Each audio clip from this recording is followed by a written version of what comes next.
to put or to set our foot in Hatfield. We are also commemorating the 50 years of the youth uprising. Hence, you will see in some of our speakers, we have the youth because our constitution gives them a voice and recognize them as a key role player in our nation.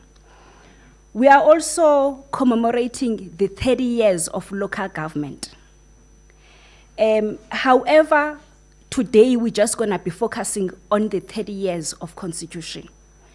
We will then share later on the progress and the process that we will take to unfold celebrating these milestones of freedom, a program that is starting today and it will end in March next year. On that note, distinguished guests, honorable members, let's go through and take our stand and sing the national anthem.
We now move to welcome the Deputy Minister in the Department of Justice and Constitutional Development, Honorable Andre Snell, who's gonna be doing the opening remarks for us.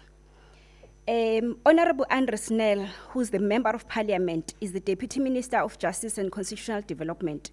He was born in New Orleans while his father served as a South Africa's consul. He grew up across continents and developed an early passion for justice and human rights. He studied law at the University of Pretoria, where he was active in the anti-apartheid movement. He began his career with Lawyers for Human Rights, coordinating its capital punishment and penal reform project before being elected as a Member of Parliament for the African National Congress in 1994. During 1994 to 1996, he was involved in writing our constitution as a member of the Constitutional Assembly. Over the 3 decades, he has served as a whip, a deputy and acting chief whip, House chairperson of the National Assembly, and the deputy minister in both justice and constitutional development and cooperative governance and traditional affairs. After working at the ANC's headquarters as the coordinator of its national executive and national working committees between 2019 and 2024, he was re-elected as a Member of Parliament in 2024 and appointed as a Deputy Minister of Justice and Constitutional Development by the current President, President Ramaphosa. In addition to his duties as a public representative, He's a research fellow at the Johannesburg Institute for Advanced Study at Johannesburg University and a director of Mapukungwe Institute of Strategic Reflections, also known as MISTRA. Throughout his career, he has reflected a deep commitment to constitutional democracy, human rights, and expanding access to justice for all South Africans. Deputy Minister, you are welcome.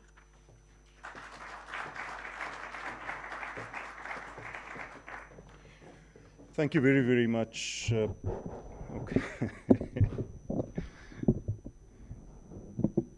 In law, we call this mutatis mutandis. Very, very good evening to all. Thank you very much, Program Director, and also thank you for the kind words. Greetings to all colleagues and distinguished guests and fellow panelists. It's a great honor and pleasure to welcome you here tonight to a very important panel discussion and being convened under the banner of the Milestones of Freedom campaign. We gathered to reflect on one of the most defining achievements on our democratic journey, the adoption of the Constitution of the Republic of South Africa. Exactly 30 years ago, on the 8th of May 1996, when the Constitutional Assembly formally adopted the Constitution. I don't want to be pedantic, but to be exactly correct, the Constitution was adopted for the first time, because as many of you know, after that the Constitution had to be certified by the Constitutional Court, and it didn't pass the first certification hearing. So it had to go back to the Constitutional Assembly, and then in November of 1996, it was adopted for the second time with amendments, and finally signed by President Nelson Mandela at Sharpeville on the 10th of December 1996. It came into operation on the 4th of February 1997. But I think we mark today, the 8th of May, as a very, very symbolic event. It was the occasion on which President Mandela addressed the Constitutional Assembly, when President Ramaphosa, who was the chairperson of the Constitutional Assembly, made a very, very powerful address in which he also characterized the Constitution, in a sense, as the birth certificate of our nation. And of course, the then Deputy President Thabo Mbeki's "I'm an African" speech, which I think still resounds and reverberates with us today. So this year marks the 30th anniversary of that historic moment. It's a milestone that continues to shape our democracy and guide our collective aspirations. Just to say that for me personally, it's also very, very special. As the program director pointed out, I had the very great honor and privilege of having been elected to Parliament in '94 and therefore forming part of the Constitutional Assembly and being part of writing this document. It is something, as I've often said to people, that if I'd done nothing else in my time in public office, that alone would have made it worthwhile. The Constitution is more than a legal framework, and just more than the supreme law of the land. It is the foundation of our democracy, rooted in human dignity, equality, and freedom. It is, in a very real sense, who we are, also who we aspire to be as a nation. 30 years since its adoption, it remains a beacon that enables us to deliver the future we want as South Africans. And very often, and I think today in particular, listening to many of the debates and the discussions that took place in Parliament, on the public, in the public discourse, many people point to the disjuncture between the promise of the Constitution and the lived reality of millions of South Africans.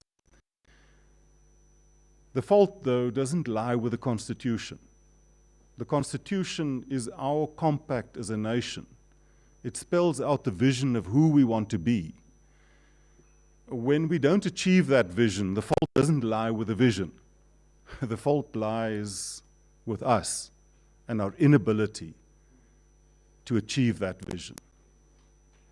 And I think that is something that as we celebrate this, we're saying that we do it under the theme, one constitution, one nation, reflect, renew, and recommit. I think that theme is very, very important. Firstly, the part that says one constitution, one nation, I think has never ever been more important in the life of our country than now. Because the reality is that our country is under, and the sovereignty of our country is under serious threat from some very, very powerful nations in the world. Countries that stand, or let me say not countries, but certain leaders of certain countries who stand for everything that our Constitution doesn't stand for. They are dismissing our Constitution and its values. They are dismissing the institutions of our democracy, such as our courts, and saying, we don't care what your courts say. That calls upon us as South Africans to unite as a nation around our Constitution. But also, the reality is that as a nation, 30 years into democracy, in many ways, we are drifting apart. The signs of greater awareness of ethnic identity and mobilization are there. And I think for that reason, to emphasize that it's one constitution and one nation. The Constitution talks, and all along through our struggle, we said the strategic objective of our struggle is a united, non-racial, non-sexist, democratic, and prosperous South African nation. I'm not suggesting that there's a hierarchy of within those objectives, but I do think it means something when we start off by saying united. And given the history that we come from, the history of colonialism, the history of apartheid, which actively sought to divide us along the lines of race, language, and ethnicity, reaffirming our national unity, our unity in diversity, is absolutely crucial at this moment. Secondly, we say one constitution, one nation, reflect, renew, and recommit. So what we're saying is that we're not saying that we need an uncritical celebration of 30 years of the Constitution. We're saying the starting point must be to reflect on those 30 years and to reflect critically. What did we set out to do? What have we achieved? What have we not achieved? Why have we not achieved that? Which brings us to the second component of the theme, and that is renew. Because we do know that many of the institutions that we built at the dawn of our democracy have been actively undermined through state capture, through the infiltration of organized crime. So there's a very real need for us to renew those institutions. But thirdly, there's a need on the basis of reflection and renewal to also recommit. Recommit to the values of the Constitution, but also recommit to the onward journey of realizing that transformative vision of the Constitution. And we envisage that celebration as being a national civic renewal campaign, a coordinated, multi-sectoral program that reaffirms constitutionalism as the cornerstone of our national identity and as a living instrument for justice, equality, and development. Cabinet has recently adopted a program that provides for a year-long whole of government and a whole of society celebration. And it's an integral part of the it's an integral part also of the Milestones of Freedom campaign, for reasons that I'll come back to later. The goals of that program are sevenfold in the main, not exclusively, but in the main. The firstly is to celebrate and to reaffirm constitutional values. And we'll come back at the end. I'm going to ask that we all recite the preamble to the Constitution, which captures those values in a very, very beautiful and succinct way. Secondly, it's to educate and engage citizens. Citizens in general, but the youth in particular.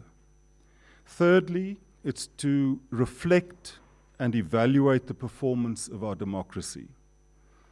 Fourthly, to promote the rule of law in everyday life. And I want to pause and focus on that for a moment, because we have seen, and we very sadly continue to see, through the proceedings of the Parliamentary Ad Hoc Committee, the Madlanga Commission, just the extent to which the rule of law is under assault in our country. And also, if we're honest, in our day-to-day lives, how many of us stop at stop streets? How many stop at red lights? How many, well, pander to the thirst of traffic police, etc., etc., etc. So when we say promote the rule of law in everyday life, we're not just talking about the big rule of law, the president and parliament and cabinet. Yes, all of us. But in our day-to-day lives, the small things, the rules of the road, because ultimately it's at that level that you start building a culture of constitutionalism and respect for the rule of law. We've got to strengthen institutional trust and accountability. Our institutions have been very, very badly battered. If you look at opinion surveys like the IEC's voter participation survey, it was released in March. Much of the research that GCIS also does indicates the trust in our institutions has plummeted. I think the institution that is probably most trusted, if I remember correctly, it would be the churches, even though they're not doing too brilliantly either. I think they're standing at about 50-something%. Very commendably, the SABC is way up there also in the 50s. So shout out to the SABC. But unfortunately, even our courts, the trust has gone down to the 30%. The IEC similarly. I don't even want to talk about me and my profession. Political parties, I think, hover around 10, 11%, and politicians around 9%. So we've got to strengthen institutional trust and accountability, because that element of trust also ties in with what we were saying earlier about national unity. Because if we can't trust each other, we can't unite as a nation. We can't have the rule of law, because why must I obey the law when I can't trust that everyone else will also obey it? And we see that on our roads. Why am I going to obey the rule when I know everyone else is going to disobey it? I'm also going to then try to get ahead. And what is the net effect of that? None of us go anywhere.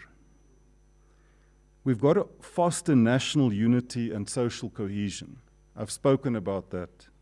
I don't want to repeat. And lastly, we've got to recommit to the transformation of our society. Because given our background of division, the very deep levels of inequality, especially in the economic terrain. It's essential as a society for us to unite in order to transform. But we also have to transform in order to unite, because we can't have a unity that is based only on words, only on symbolism. That unity must have a material foundation. We can't look at each other in the eyes and call each other fellow citizens if certain of our complexions equate to poverty and others to wealth. So that unity must have a material basis.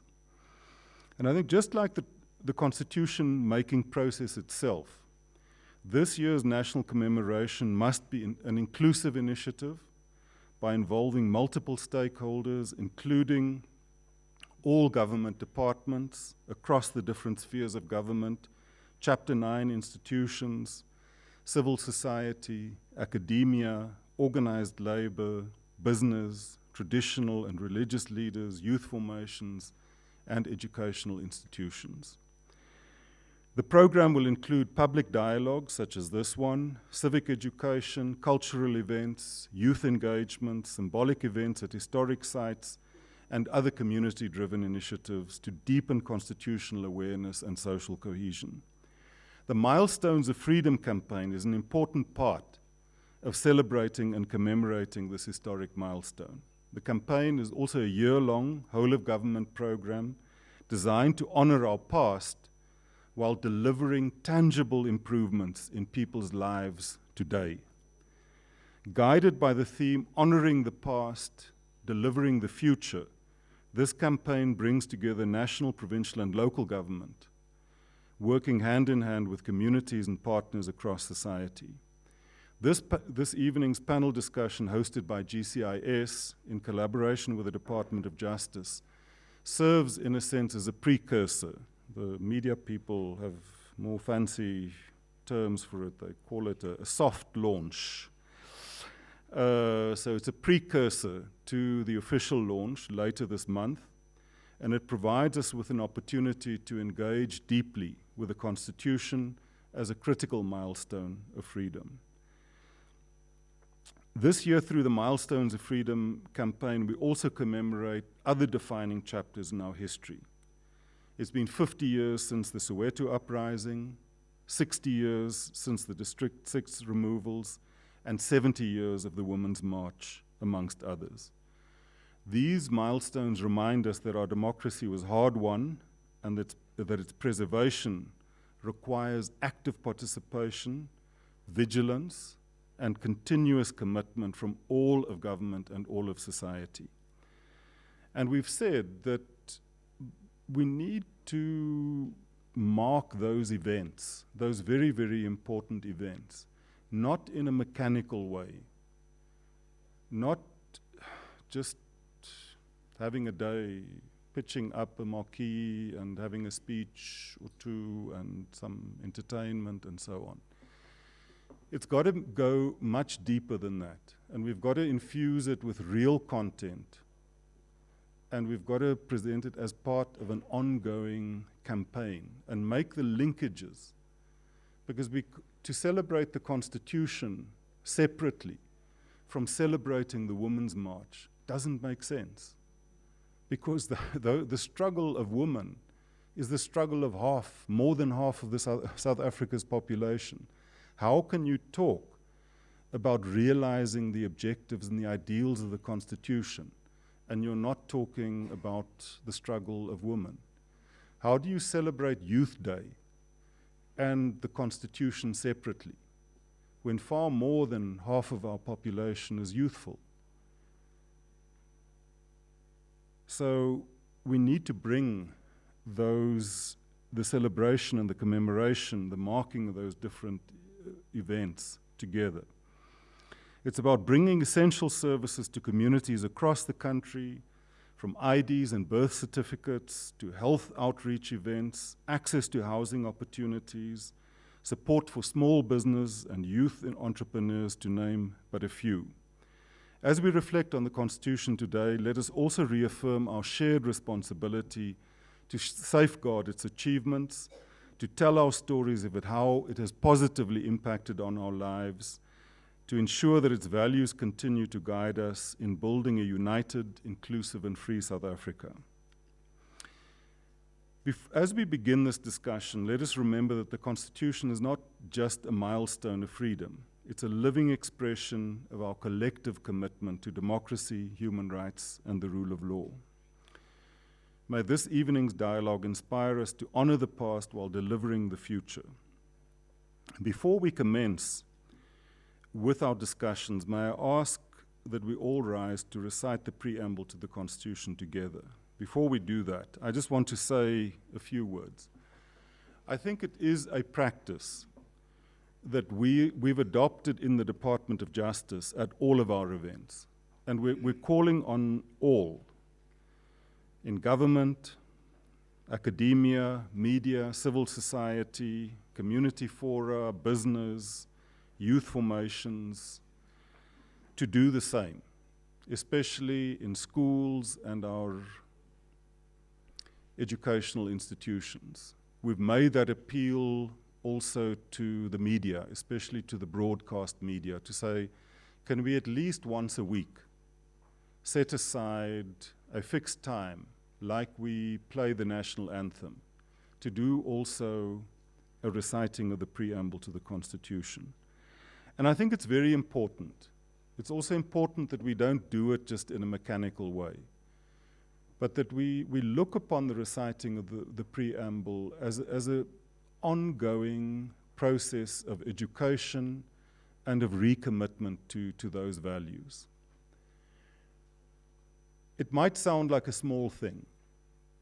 I don't know. I'm not the biggest fan of self-improvement literature, but occasionally you stray upon something that catches your fancy.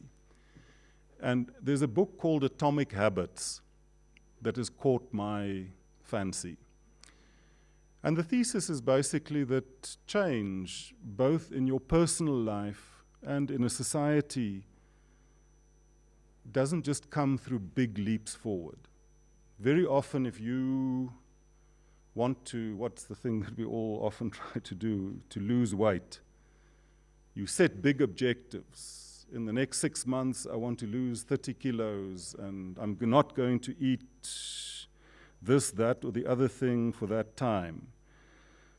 Or I want to get distinctions for every subject.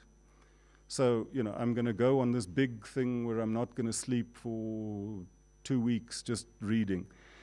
And inevitably, those things collapse because they're not sustainable. And the book argues that if you do small things continuously over a long period of time, I think the phrase that he uses is that habits are the compound interest of those small actions. And what I want to put to you is that, can you imagine if for every week of the next year we recite the preamble to the Constitution? That small change of doing that every day, of reaffirming those values, I think we would have a different country. Maybe not completely, maybe not in a big way, but I think we would have achieved something. Because the Constitution, it reminds us of the vision. The preamble reminds us of the vision of the Constitution. It reminds us of those underlying values. But it also has other effects. When we speak about one constitution, one nation, we are a very diverse nation. And the question very often that people ask is, what if we were to be asked, what makes us South African? What would we say? And I would say that the Constitution is one of those things that we can say, that is what makes us South Africans, that set of values that we share. Secondly, the preamble ends with the appeal for God to protect our people in different languages. The sad reality is that for a nation striving to be united in its diversity, our knowledge of each other's languages, let me not say each other's, of our languages, is not that deep. And just for the ability to say, may God protect our people in all of our languages, and to be able to do so fluently, I think is a modest achievement, but it's an achievement nonetheless. With that, please rise and let us recite the preamble to the Constitution. We, the people of South Africa, recognize the injustices of our past, honor those who suffered for justice and freedom in our land, respect those who have worked to build and develop our country, and believe that South Africa belongs to all who live in it, united in our diversity. We therefore, through our freely elected representatives, adopt this Constitution as the supreme law of the Republic, so as to heal the divisions of the past and establish a society based on democratic values, social justice, and fundamental human rights. Lay the foundations for a democratic and open society in which government is based on the will of the people, and every citizen is equally protected by law. Improve the quality of life of all citizens, and free the potential of each person, and build a united and democratic South Africa, able to take its rightful place as a sovereign state in the family of nations. May God protect our people. Nkosi Sikelele Afrika. Morena Bulukwa Sichaba Sahesu. Khotsi in South Africa. God bless South Africa. Mudzimu Fatuchedza Africa. Hosi Katikisa Africa. I thank you.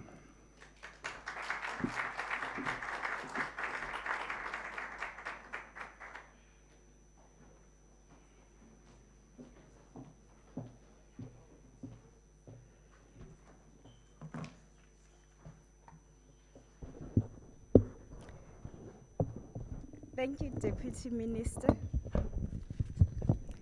It is in times like this where some of us will realize that we are vertically gifted. Honorable members, distinguished guests, I think we all absorb or consume communication differently. All I would like you to make sure that you don't forget in everything that the Deputy Minister has said is the fact that as we commemorate this Constitution, we commemorate it under the theme, we reflect 30 years onwards, we need to renew. He has said it clearly, it's a vision. It's a vision for our nation, but the renewal is based on us. Remember, we are the government of the people by the people, meaning which all of us collectively, we have our different roles that we have to play in our society to make sure that we achieve or we realize this vision. Without wasting much time, I will call upon Mr. Mthembeni Mzobe, who is the president of the student chapter of the Black Lawyers Association, to give us the message of support.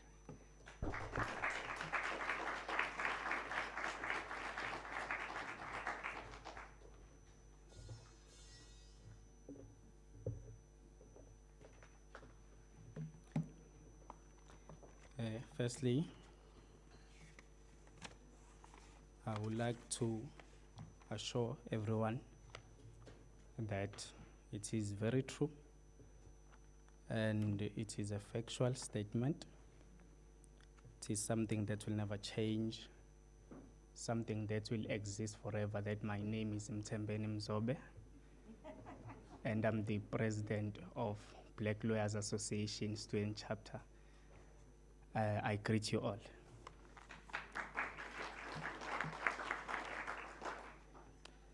Maybe I should start like this. We were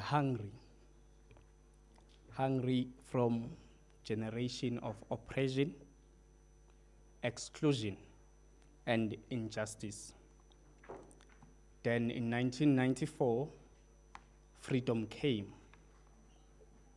And with it, we receive a loaf of hope. Even if it felt like only half a loaf, we appreciated it. Because for the first time, it's belonged to all of us. But as the years passed, our hunger has grown.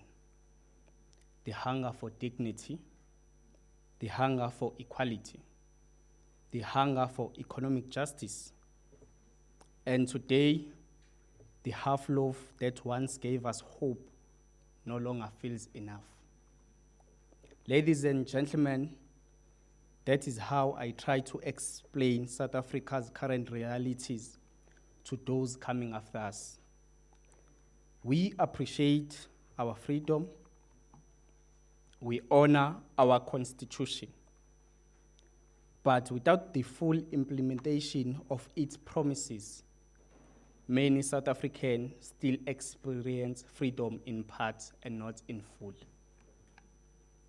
On the 8th of May 1996, South Africa adopted one of the most progressive constitutions the world, a constitution in the world, a constitution founded on dignity, equality, and freedom. For many South Africans, it represented hope. It represented a new beginning after years of oppression and exclusion.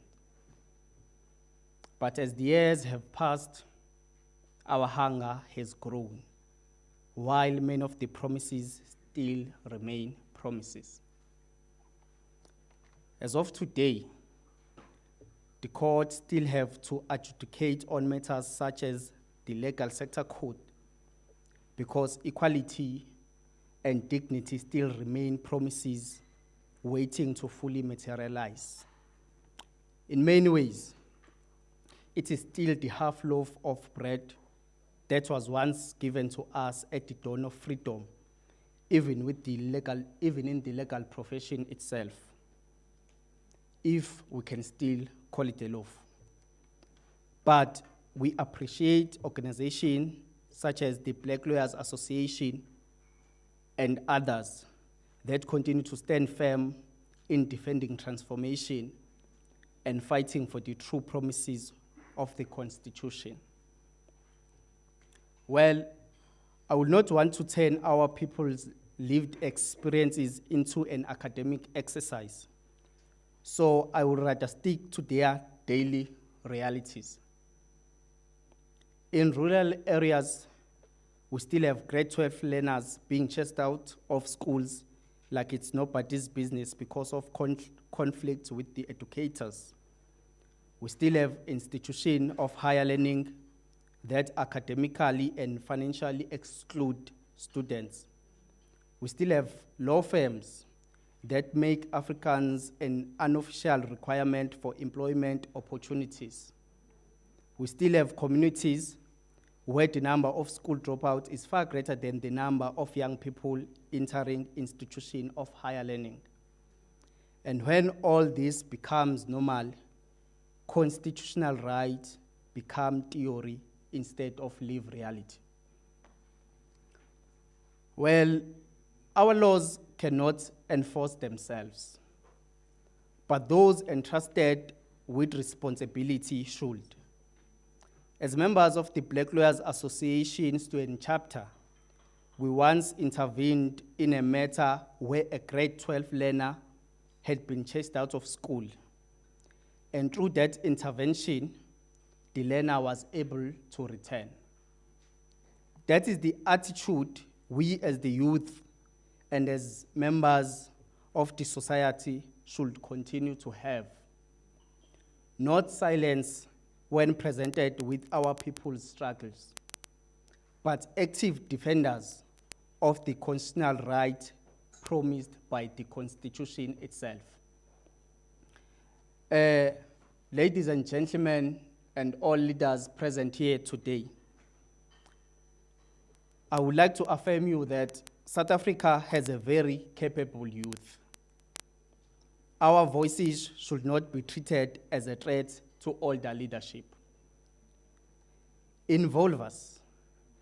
We are capable of bringing solutions to the challenges facing this country.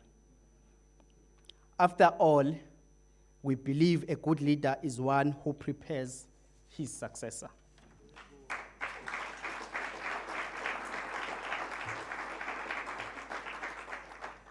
Lastly, it should never excite us that many of our people, especially in rural areas, in rural communities, remain uninformed about the law. The law forms part of everyday life, yet many people still see it as something distant and luxurious, something that does not belong to them. That is a huge error. Communities cannot defend rights they themselves do not understand. Ladies and gentlemen, as the Black Lawyers Association student chapter, as part of our program this year, we aim to engage communities and educate them about laws that directly affect their daily lives. Because legal literacy is also part of defending constitutional rights. And in this effort, we are inviting you all. We are inviting the department. We are inviting all leaders present here to be part of this program. Well, I always say, change does not automatically happen. Someone must initiate it. And we, as the youth present here today, must become the initiators of change. Thank you so much.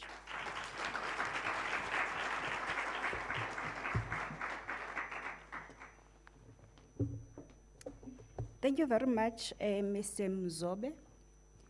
The role of youth, which is why it's designated as a special group in our nation, we understand that we have to invest in our future, and our future is our youth. I will now call upon the CEO of Brand SA to come and give us the word of support, Mr. Neville Machi. As he's coming, we remember that the theme, we reflect, we renew, we connect.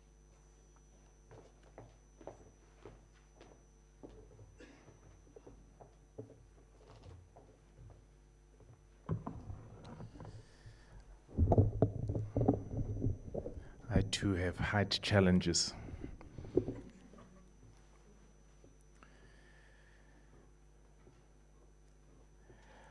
Good evening, ladies and gentlemen.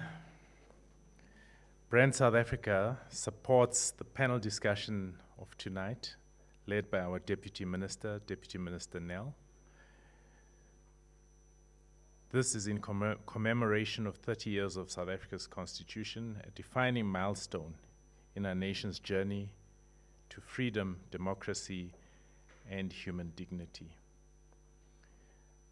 Our constitution plays a foundation in shaping and guiding the nation's brand by defining the values, principles, and identity that South Africa projects to its citizens and to the world. At its core, our constitution positions our country as inclusive, rights-based, and society founded on human dignity, equality, freedom, and social justice. As the custodian of the nation brand, we live by those principles, and those are the principles that we echo in our messaging about our country. These principles form the essence of who we are as a nation. We continuously refer to the principle of Ubuntu or Botu. That is who we are. It's enshrined within our constitution.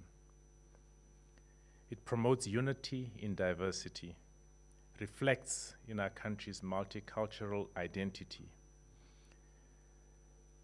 And a message, Deputy Minister, that I always get whenever I say South Africa has got 12 official languages, which includes sign language, and how we get commended in every destination because what we have done and what our constitution has done in including sign language as part of who we are.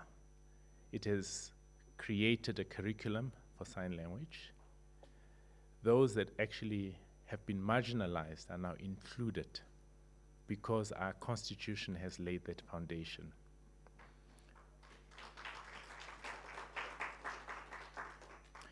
I attended, sorry, I'm not going to read the whole of it.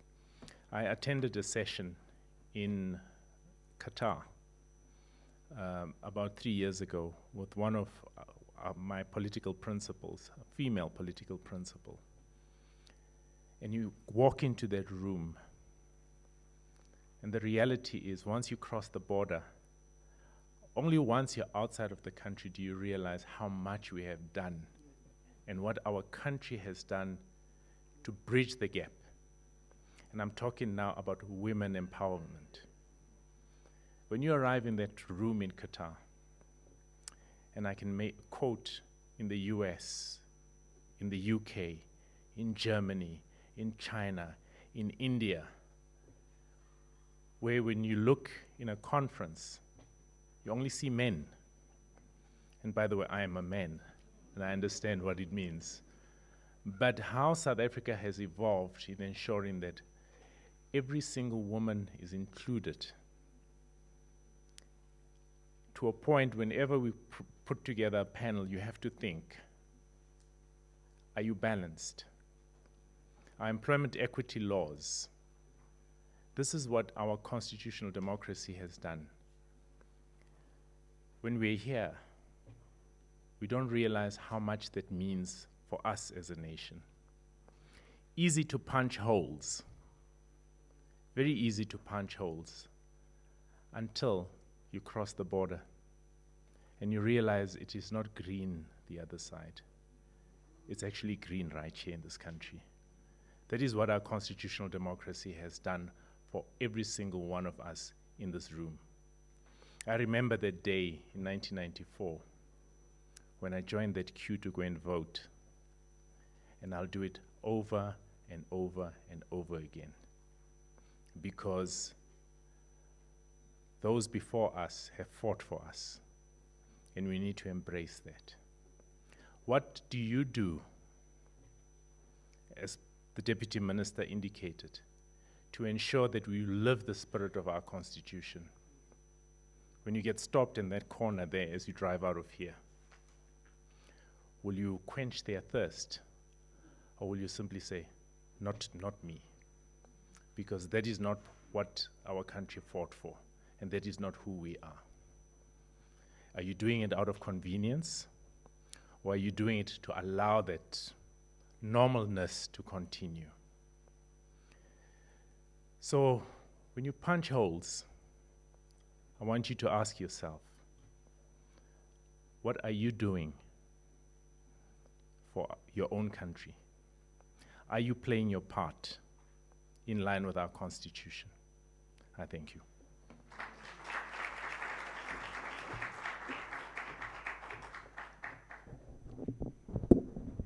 Thank you, Neville. In a nutshell, it starts with me, it starts with you. It starts with us as individuals. It must be embedded in our own families, in our own communities. And we cannot attain to be one nation that has got one constitution that is non-sexist, non-racist, and a democratic nation unless individuals and families, they commit to it, communities, institutions, and then it can be a nation, a thing. And there's no other time, colleagues, honorable members, like now, where we have to defend our sovereignty as a country, where we have to stand shoulder to shoulder, pull down the walls of race, of ethnicity, of gender, and any other thing that causes us to be stereotypes, and stand together and be this one nation. On that note, we will play the support message from the Deputy Minister in the Presidency, the Department of Women, Youth, and People with Disabilities, Honorable Mapaseka Steve Letzier. She is overseas and therefore has honored us with a recorded message.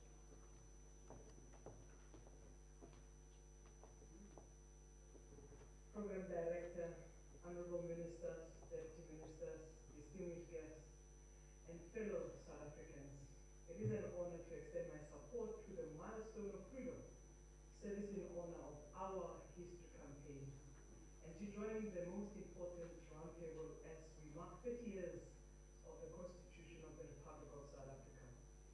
This movement asks more of us than reflection. It calls on us to confront a deeper question: how do we ensure that the promise of our Constitution is not experienced in fragments, but in the full life and across every life, every identity, and every community? Ours is not a constitution of isolation of right. It is a living intersectional covenant that recognizes that equality is layered and that justice must therefore be intentional in reaching those at the margins. It is a constitution that insists that the dignity of the young woman in a rural village, a person with disability navigating inaccessible system, a queer child seeking safety and belonging, a young person locked out of economic opportunity are not separated struggles, but one shared call for justice. This vision is not alien to our constitutional tradition. Our Constitution in itself is an intersectional document, born at the meeting point of race, gender, class, geography, and culture. It promises not only formal equality, but substantive equality that takes into account the history and also enduring inequality we are still called to dismantle. And so the campaign before us becomes powerful not simply because it remembers the milestone of our past, but because it asks us to reimagine how we deliver freedom in the present. It challenges us to move beyond commemoration towards co-creation, where communities are not passive recipients of our democracy, but active architectures crafting its character. This is where the novelty of our task lies. We must begin to measure constitutional success not only by the laws passed or institution built, but lived outcomes by whether opportunity is truly accessible, whether justice is truly reachable, and whether dignity is truly felt. This requires a whole of society approach where government, civil society, young people, women's movement, people with disabilities, LGBTI community, and all sectors work not in silos but in solidarity. Yet, even as we gather in the spirit of renewal, we must be equally alert to the growing anti-gender, anti-rights, and anti-democratic backlash. A movement that seeks in subtle and overt ways to reverse the gains of our hard-won freedom. This backlash often presents itself in the language of culture, tradition, religion, or even protection, but its effect is to narrow civic space, to delegitimize equality, and to push vulnerable groups, particularly women, young people, persons with disability, LGBTI, back into the margin. It is a movement that thrives on fear, on misinformation, on the deliberate distortion of constitutional value. So our response, therefore, cannot be passive. It must be rooted in the same courage that birthed our democracy. It must be reaffirmed it must reaffirm that our own constitution, and that constitution that is not negotiable. That human dignity is not conditional, and that the arc of our freedom cannot be bent backwards.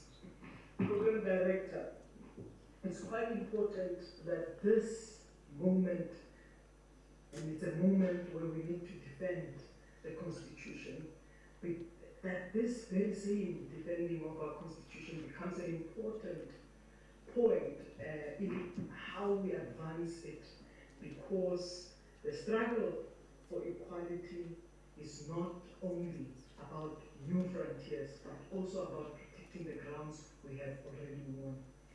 What we have as we engage in this dialogue today, 30 years on, how is it that the Constitution enables us to deliver the future we want? We must be very clear that the honest conversation we must confront is that freedom is not a destination we arrive at, but it's a responsibility we must continuously fulfill.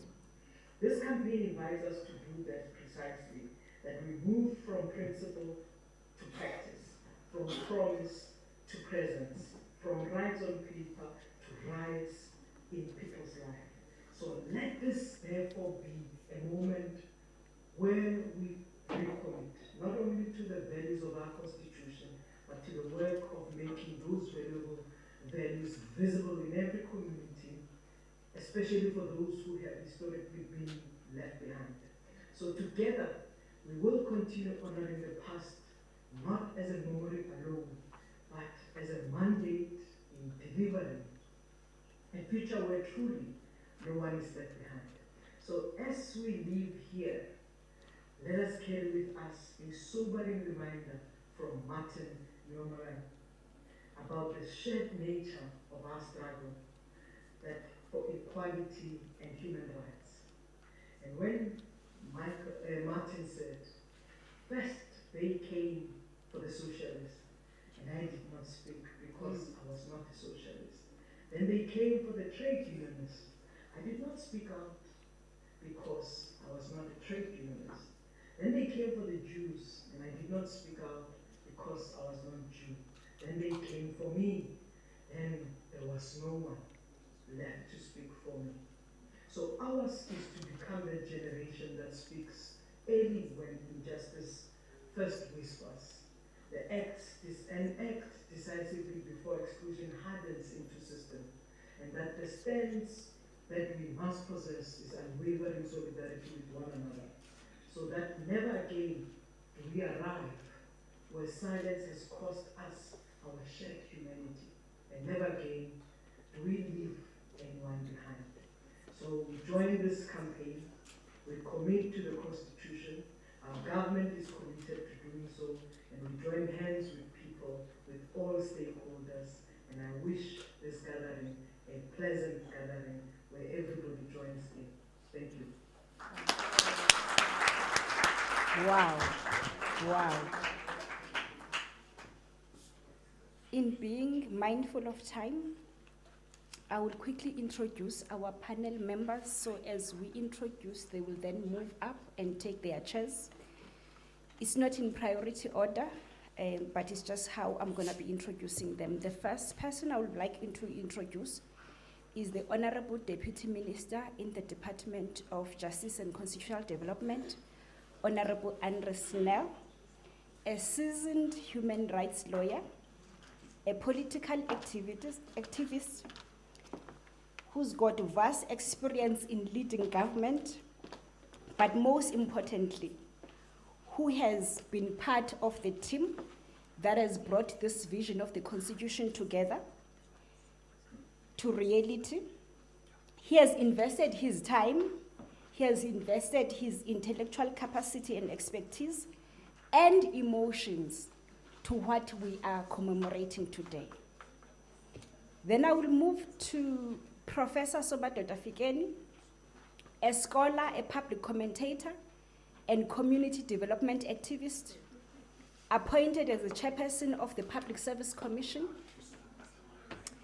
Professor Fikeni holds numerous academic qualifications, including a PhD from Michigan State University. His areas of specialization and interest are political science, policy analysis, history, political economy, foresight and futures, as well as heritage. He has lectured in different universities in South Africa and abroad, has held various management positions, both in academia and in the public sector, and he's also the founding member and chairperson of the Indlulamiti South Africa Scenarios 2030 Board of Trustees. The next person is Mr. Thembaletu Seyisi. Mr. Thembaletu Seyisi is a South African social justice activist, author, and a legal professional recognized for his advocacy in student funding and constitutional law, an admitted attorney and a Stellenbosch University alumni. He currently serves as head of the Law Reform Advocacy and Institutional Partnerships. He's also known for publishing books that raise funds for charitable causes. Next on my list is Antoinette Slabert. Ms. Antoinette is a versatile senior journalist with a special interest in energy and electricity as well as local government. She specializes in explaining complex regulatory issues to stakeholders and the public and often participates in public discussions about such matters. She is here today with us also as an executive committee member of the National Press Club. We are a country that recognizes the role of media. And part of our constitution, we have freedom of expression and freedom of media. And lastly, on our list, we have Professor Dek Kotse, who is a professor in the Department of Political Sciences at the University of South Africa, known as UNISA. He's currently serving as a member of the South African Ministerial Panel on the Ownership of Land by Foreigners. He has published widely in the field of both South African and African politics, and is a sought-after commentator in contemporary political affairs in South Africa. And then as I hand over to our best facilitator, Mr. Aldrin Sampier, who is the love of everyone in our nation. No, I just want to make sure that they're not fearing that you're going to squeeze blood from their bones. I just want to make sure that they know that bones don't have blood. So Aldrin is one of the South Africa's most talented and successful media practitioner, with wide journalistic experience and knowledge spanning from radio to TV, known for his unique skill in driving conversation, either as a news anchor or a radio host. Mr. Sampier now serves in the public sector as a media liaison officer and the spokesperson for the Minister of Tourism. Ladies and gentlemen, it is my honor to hand over to Mr. Aldrin Sampier to lead us in this panel discussions. 1, 2.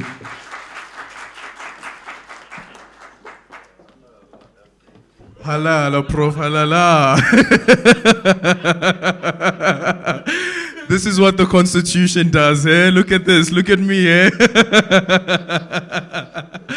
I am the embodiment of what is possible through our Constitution. Ladies and gentlemen, a very good evening to you, and thank you so much for joining us for this important conversation as we discuss the milestones of our freedom. This is the soft launch of the campaign that will be rolled out throughout the years, you heard a bit earlier on being said. And today what we're basically going to try and do is let's have the conversation about where the country finds itself 30 years since the Constitution was adopted. What is it that we still need to fulfill? But very importantly as well, and Deputy Minister, I have to say, since joining the public sector, is recognizing the work that has been done by the public sector, but however, though, there's a lapse when it comes to communicating what has been achieved. But then the lived realities of people on the ground sometimes do actually echo what has been achieved. Just a quick one from my side. I remember as a young boy living in an informal settlement in Ekurhuleni called Tsietsi. Went to school, didn't have money, didn't have lunch, but there was a school nutrition program. They made sure that I get a meal that I required, right? Then also what is possible in our country, working for a community radio station that was funded by the MDDA. That community station gave me a stipend, but it was okay because I wanted to be in that space. And this is where I find myself today. Many achievements that I have achieved throughout my career. And again, as I said at the opening, it is all possible through this Constitution. It's not through me, it's not through the will of my parents, it's not through the will of individuals, but it's through the will of individuals that came together as a society and said that this is the type of country that we want to build. So to everyone who voted in 1994, thank you so much. Thank you so much. So we're going to start off our panel discussion, and I want to start it off with going back to what President Cyril Ramaphosa said during his keynote address in Bloemfontein on Freedom Day. This is what he says. When freedom came, it was not a political transition. It was a moral transformation. And at the center of that transformation stands our Constitution. It's not just a legal document. It is a shield against injustice, a foundation for equality, a promise to every citizen that through it, South Africa will never be governed by exclusion. Dignity will never be denied to the citizens of South Africa, and freedom will never be reserved for a few. And this for me is the most important part as I open this discussion to our panelists. Our freedom resulted and the right to speak and be heard. That's what our freedom has given us, the right to speak and the right to be heard. The right to move and belong. And if you look at the theme as well, we speak about milestones of freedom. What does that freedom look like? The right to vote and shape our future. It's 30 years of local government, and later on this year we'll be going back to the ballot box and choosing who we want to govern where we live. Who do we want to govern where we open up our taps and making sure that there's actually water that comes out of the tap? Our Constitution ensures that freedom is not a slogan, but a lived reality. That's what the President said. It's not the first time that we've heard some of these sentiments being echoed. But Deputy Minister, let me start off with you. Is there a gap between what is promised in the Constitution and that lived reality on the ground? About 10 years ago, Thomas Piketty was delivering the Nelson Mandela lecture, and he speaks about the right to movement. That's what freedom is, right? The right to move wherever you want to, especially in a country like ours, considering our history. However, though, to fully live and to fully grasp that right, to move, unfortunately, also means that you need the resources to move. I want to go to the Eastern Cape. Sure, you have the right to go to the Eastern Cape, but do you have the money to get there? Deputy Minister. No, thank you very much. I think your question, you have wasted no time in getting to really the essence of what we need to talk about. But I think it's also important how we approach that question. I can give you a mechanical answer, almost a mathematical one, an accountancy. I can try to develop a ledger of vision and promise, and then I can have another column of where we are. And certainly that's an important aspect of what we must do. But it is a different way of looking at it, and I think a more correct and appropriate way. And that is to say, when we came together to draft that constitution, first of all, we insisted that the constitution must be the product of a democratic, open, and participatory process. We're not going to come together as elites and sit in closed rooms, smoke-filled rooms, hammer out an elite agreement. That process of drafting the Constitution involved going out to communities. It meant receiving submissions. It built also on previous processes of expression of people's vision for the country and the lives they wanted. And I think one of the most important would have been the Freedom Charter. And in many ways, the process of developing the Constitution mirrored that of the Freedom Charter. So what we find in the Constitution is the deepest expression of what we would want to see our country to be. And we weren't sparing with that vision. Take, for example, the preamble that we recited earlier. We say we want a country in which the potential of every person is realized. That's a very, very nobly ambitious objective. So, of course it stands to reason that 30 years into democracy, 30 years into the Constitution, we are going to be very far from attaining that objective. The important thing is that that is the objective that we've set for ourselves. There's no confusion about where ultimately we want to be. So, yes, we are very far. The gap between the promise and the reality is there. But we have the compass, we have the lodestar, we have the vision. We're clear about the objective of where we want to be. Secondly, we've set out the institutions and the mechanisms to get there and to travel with us on that long road ahead. And we've seen what's happened, even in the 30 years of democracy that we've had. As a nation, we've had to confront some very, very difficult challenges.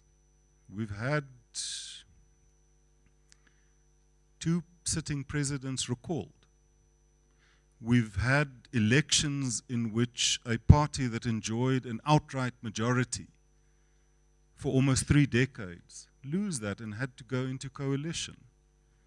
We've gone through the era of state capture, but we've had institutions like the public protector, like our courts. So I do think that we are clear about the vision. We have the institutional mechanism. What is required of us is to use those to maximum effect in order to narrow that gap and work towards the realization of the end objective that we want to see. And I think let's not shy away from, in this panel, about things that our entire nation has been speaking about the whole day. There we have a president in respect of which the highest court of the land makes pronouncements about a parliamentary process. In how many countries would the president have gone off and attacked the judges, insinuated bias, told them that they're talking nonsense? No. What does our president do? The first thing he does is to say, I respect the judgment of our court. I will abide by that judgment. Maybe because it's happened so often that we take that for granted. But that's not the norm in the world. I don't want to get into international things, but not too long ago, in a certain country, a certain Supreme Court, Constitutional Court, made certain decisions about a certain president's international policy. I mean, the viciousness with which those judges were attacked, I mean, it was astounding. And so I think we shouldn't take those things for granted. Of course, I don't want to run away from the central issue that you've posed. But I do think that we are well positioned to continue on that journey, despite, and I stress, the many, many, many challenges that we face as a nation. Thank you so much for that, Deputy Minister. Prof, I'm going to throw it now your way. The Deputy Minister now speaks about the Constitutional Court, right? But earlier on, he was speaking about institutions and the lack of trust that there are in institutions. And unfortunately, the courts have also seen a dwindling in that level of trust. But then you have the likes of the SABC that has actually seen an improvement when it comes to people trusting the public broadcaster. Prof, speak to us then about the importance of these institutions that are created through the Constitution, like the Public Service Commission, to help see through the vision that is within the Constitution and how we get over some of the hurdles that the Deputy Minister just spoke about. Well, thank you very much for this opportunity, and also greetings to you, Deputy Minister, fellow panelists, and the distinguished audience. First, let's say congratulations to our country for reaching this milestone.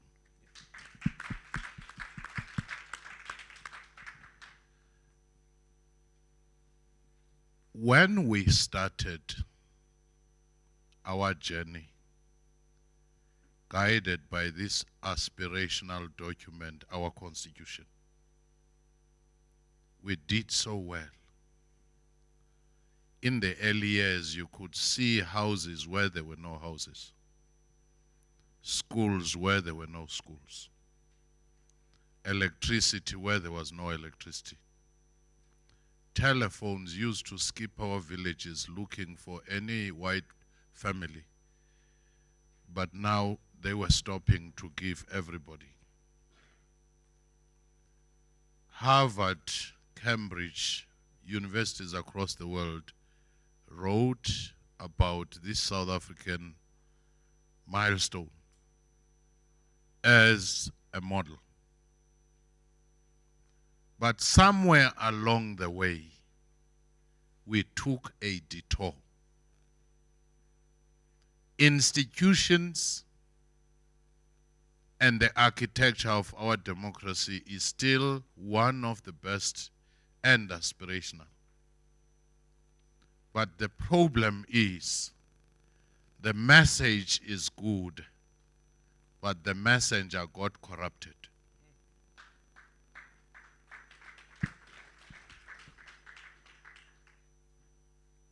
Once you look at the institutions as a noun, and you see them as that thing, instead of agency, of seeing them as a verb, something to be done. That's where the problem was. We worked under the guise that there will always be a Mandela. We worked under the illusion that people who started the journey will always be there, who were committed, and we did not invest in that human resource development strategy.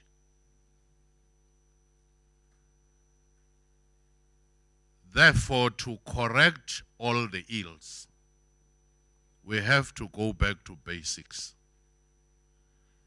The engine of any society is its public administration or public sector. You fix it. Because even if you want to go to Cape Town, if you don't fix the engine, you won't even get to that destination. We prioritized so many other things. Economy should grow, this and that. And now we've learned that Chapter 13 of the National Development Plan ought to have been Chapter 1 in terms of building state capacity. The reason you see rampant corruption, the Madlanga Commission testimonies, is because we did not invest in that. And the other part is we've maximized the minimum and minimized the maximum. We focus more on conformance and compliance rather than impact and implementation. Because the messenger misappropriated at times the message for PR reasons. But I want to come back to what Deputy Minister said. Even though temptation to have despair and have the industry of cynicism is so great, some countries have gone to war merely because the Prime Minister wouldn't face court on corruption charges. Some countries that were always seen as the model of checks and balances, that is now history. Therefore, 30 years later, in 2056, we will have addressed some of our challenges and we will have moved on only if we understand that democracy and constitutional democracy will work when you have eternal vigilance. We were close to the cliff when one of our constitutional bodies, the public protector, stopped. We were close to the cliff when the Constitutional Court affirmed.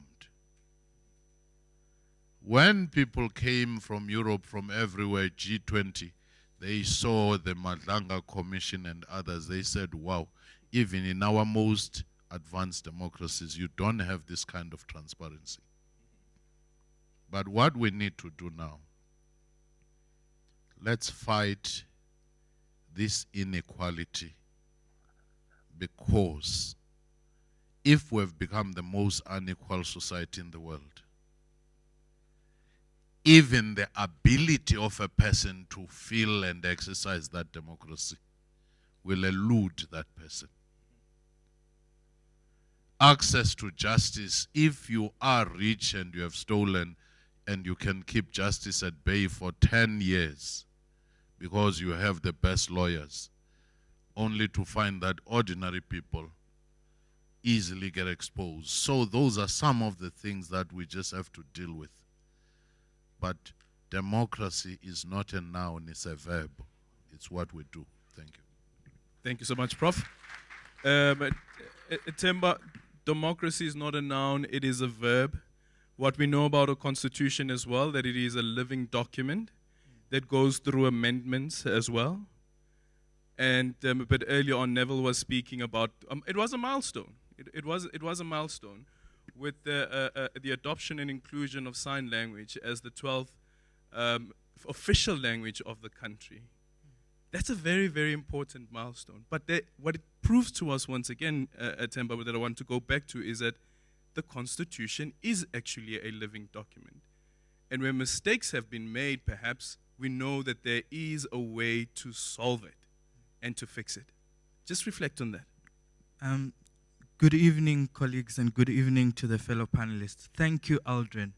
I want to start where our father of our nation ended on 10 December 1996. He said, "This constitution is our contribution to the world. It is for those who strive for freedom and hope." So if this then is our contribution to the world, it ought to change as the world changes. And as we develop as a society, we pick up new values, new ways of doing things. I mean, on a Friday evening, look how full this room is of young people. I want to commend young people for taking our democracy seriously. But also just to show you how this constitution has changed throughout the years, Aldrin. This is the very same constitution. When people were arguing in 1996, this constitution said no to death penalty. It said that's not who we are. Ubuntu is antithesis, or death penalty rather, is antithesis to Ubuntu. And we subscribe to the values of social justice, fairness to everyone, even the most cruelest in our society. This constitution offers them that protection. This is the very same constitution that allowed, in 2006, same-sex partners to be able to get married in South Africa. It is the very same constitution. But this is the same constitution, Aldrin, when interpreted by the Constitutional Court, it is able to tell government, no, no, no. You have not done your duty. Miss Irene Grootboom died waiting for a house. This constitution said to government, you are not doing what you're supposed to do. With those cases, just those few cases, I hope I'm able to show you how this constitution has changed throughout the years, but also how it has changed us as the people.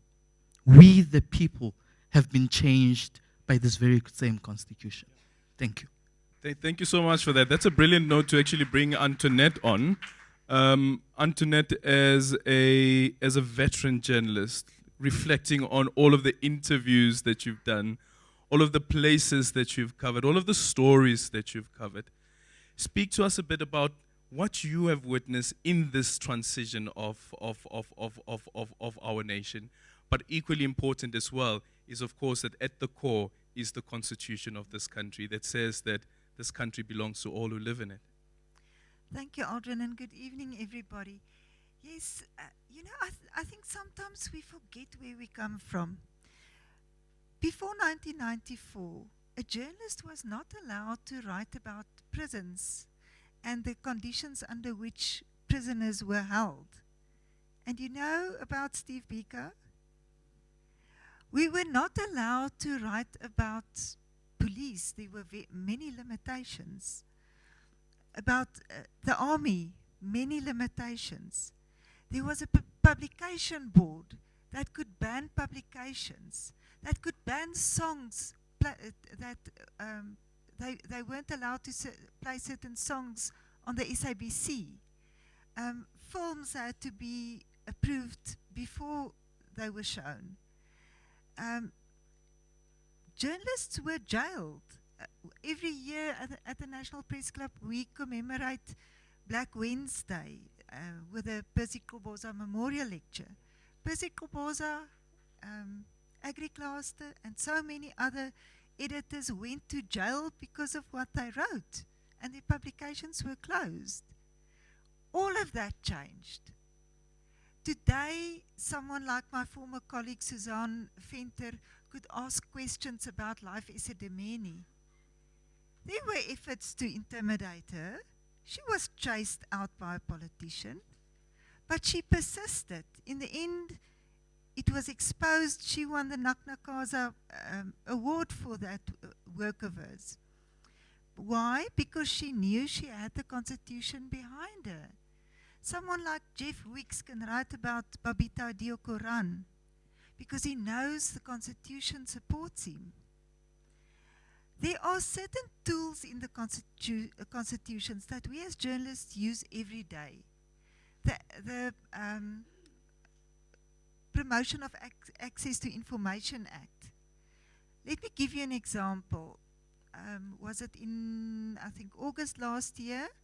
I heard there was some kind of a settlement between Eskom and its regulator, NERSA. And it sounded very strange to me. I did research, but I didn't have all the information. I couldn't get it, so I wrote a story. And in the story I said, I wrote for MoneyWeb, MoneyWeb will submit an application in terms of the Access to Information Act. The effect of just writing that led to NERSA issuing a press release the next day admitting to all of it. That went to court.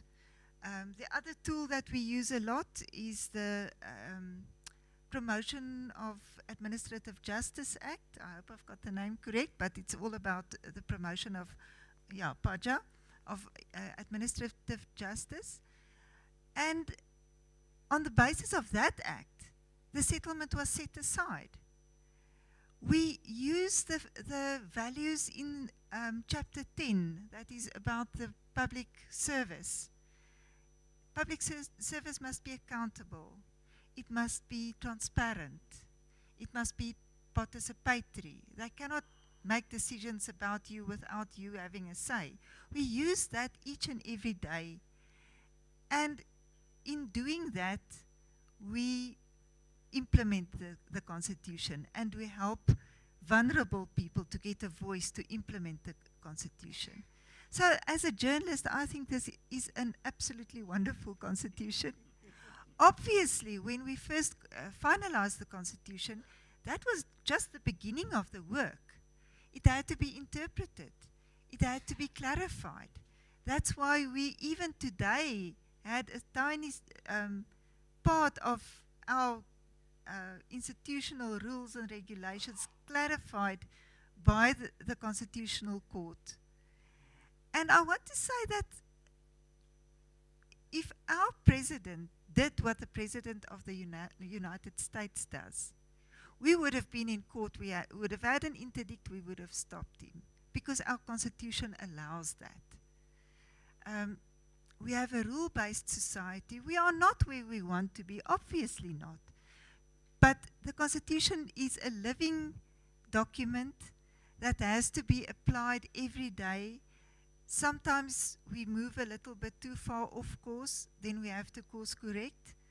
But we do it as a society, and we will keep on doing it, because we've got a shining light showing us where we are going.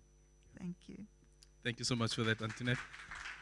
Let's now go over to Professor Coetzee. By the way, we will be opening up a bit later on for any questions and remarks that you have on the conversation that we're having with our panelists. So we will be opening the floor and come through with a mic, and you can direct any of your questions and comments to our panelists. Prof, listening to what everybody has said, a very important one is the diversity of our country. Black, white, people speak about the Rainbow Nation, and of course, many, many times, of course, we have our own differences. But right now, what's also in the news is, of course, what's happening with the foreign nationals, and Black African foreign nationals being targeted at that as well. And people then make the argument and say, but it is this Constitution that you have adopted that has allowed for this to happen. As society, how do we reflect on what's good in the Constitution, but whether there are some limitations as well in the Constitution, which does not necessarily mean that you are anti-Constitution? Yeah, you're asking me now a trick question. Because I know what the politics says about foreigners or illegal foreigners, but what says the Constitution about it? You know? Most of the Constitution doesn't refer to citizens. It refers to people. You know, it's only when it comes to elections and voting rights where they talk actually about citizens. So it means that our Constitution is in the first instance meant for all people being in South Africa, whether they are living here or not. I guess then at the same time, the principle of legality is obviously combined with that. So it means that persons who are here in a legal way, it applies to them. I think what the Constitution is doing is that we should not look for all the answers in the Constitution. The Constitution is a document, and we have the instruments of interpretation of the Constitution, like the Constitutional Court, but also other courts. It's not only the Constitutional Court. And in some instances, it is about us. We, as the citizens of the country, are also implementing the Constitution, not necessarily in a legal way, but it is a way in which it is giving content to it, whether in whatever capacity we are, in whatever we are doing in South Africa, and even beyond South Africa. So I think in that sense, a constitution can often be seen as something which is there just to protect the people of a country, that it is in a sense exclusive, that it does not, that everyone who is not a citizen of a country is in a sense there as a guest of that particular country, and that they must therefore live by the mercy of those who are the real citizens. I think what our constitution is saying is that's not the case. So it actually protects foreigners in South Africa, which is not always a very popular concept, that foreigners are protected in this country.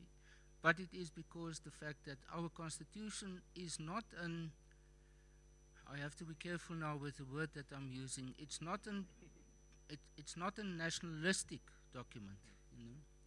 It's not a document which is about us versus the rest. It is more of an inclusive type of document, and that means that it creates that space because we are part of a world society. And that being at the university, I think we are very conscious of the fact that when it comes to knowledge and research and all sorts of things, it's something which is exchanged on a much broader level than simply within a particular country or even smaller areas. So we need each other. And I think what is on the other hand the case is that the foreigners are seen as being those who challenge the realization of the Constitution in a form, especially in economic terms, that it makes it impossible for South African citizens to be able to realize the expectations that's being created by the Constitution. So there are some tensions between how people interpret it. I think it's important for me to say also that the Constitution has different meanings for different people. And where I am, for example, I can look at the Constitution from a particular perspective and understand it in terms of how it supports what I'm doing and maybe some of my expectations. Another person can look at the Constitution from a completely different perspective, and they can find in that some supportive components about that will ultimately assist them. I think to take it slightly a bit further, some people see the Constitution as essentially focusing on freedom. And with freedom comes socio-economic freedoms, about freedom from want, freedom from unemployment, freedom from not having houses. So it's the socio-economic components of it. Other people see constitutions as essentially a guarantor of democracy. So it looks more at the procedural aspects, the institutional aspects that you asked also about, the role of Parliament, the role of the Constitution, and so on. Human Rights, Chapter 2. So there's a lot within the Constitution for different people. It's not just one message that we receive from the Constitution. But what is important, we know some constitutions in the world are 200 years and older, but they are still being actively applied. It's still the working, active constitution of that country. How can it be done? By interpreting in terms of the current circumstances in that country. And again, the courts are very important in that. The Grootboom case was mentioned.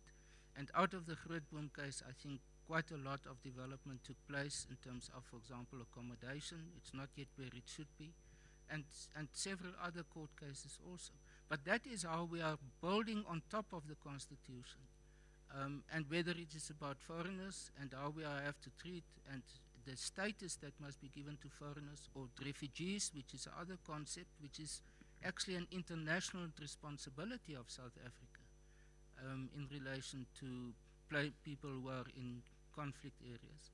These all, I think, over time is going to be not necessarily directed by the Constitution, but it can be tested against the Constitution, to what extent it meets the norms and the values that are embedded in the Constitution. Thank you. Thank you so much, Prof. Deputy Minister and Prof. Igeni, would you just quickly want to reflect on what Prof. Kutse had to say there? I do think that the issue of migration, immigration, is as old as humanity. That can't be denied.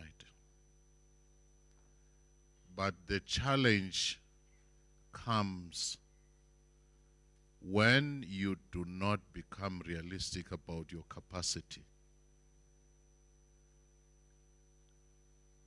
I think without any fear of contradiction, today South Africa hosts the largest number of immigrants that are not in the camps but in the communities.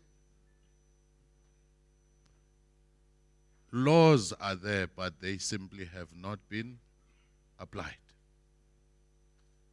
If you have a spaza where you have poisoned food, it means someone who ought to have prevented illicit goods from flowing has not done their job.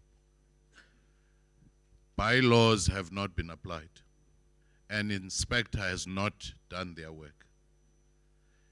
People who migrate from rural areas of South Africa with no infrastructure system, and people who come from outside are left in some informal settlements with no system to integrate them.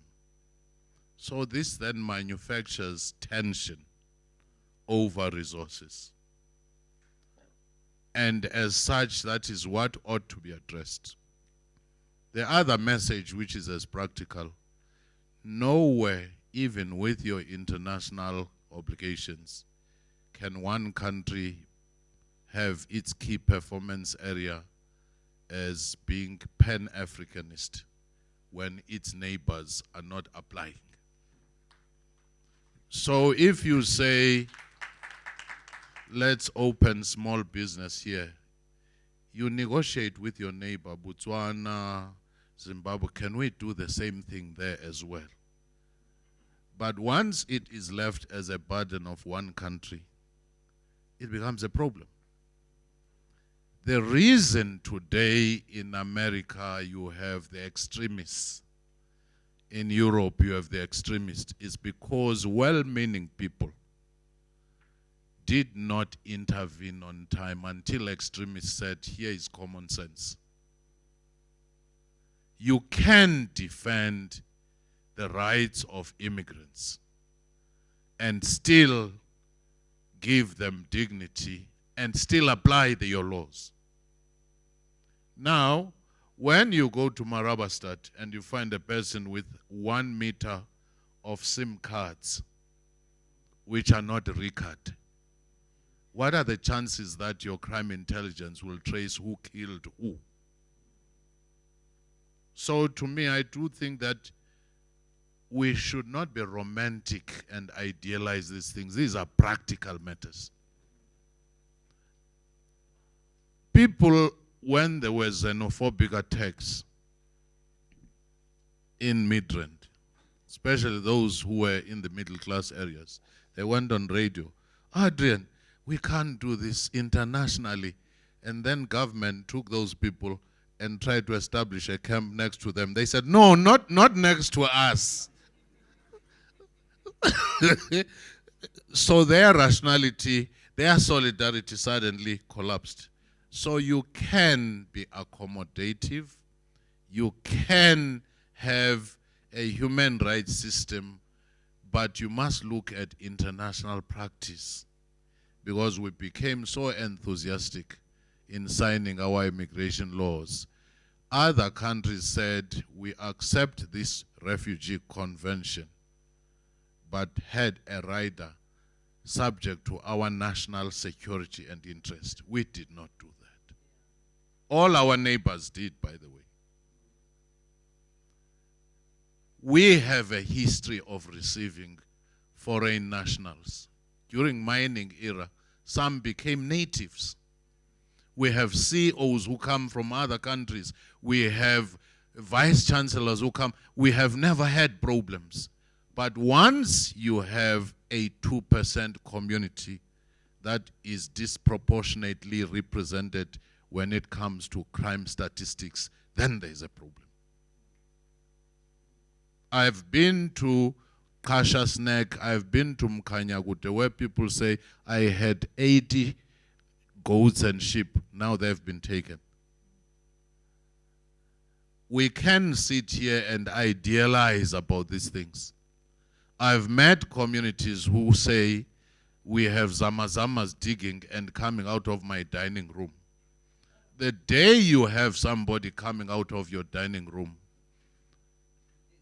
you would have to say, let's check before and after, how are you arguing about this matter?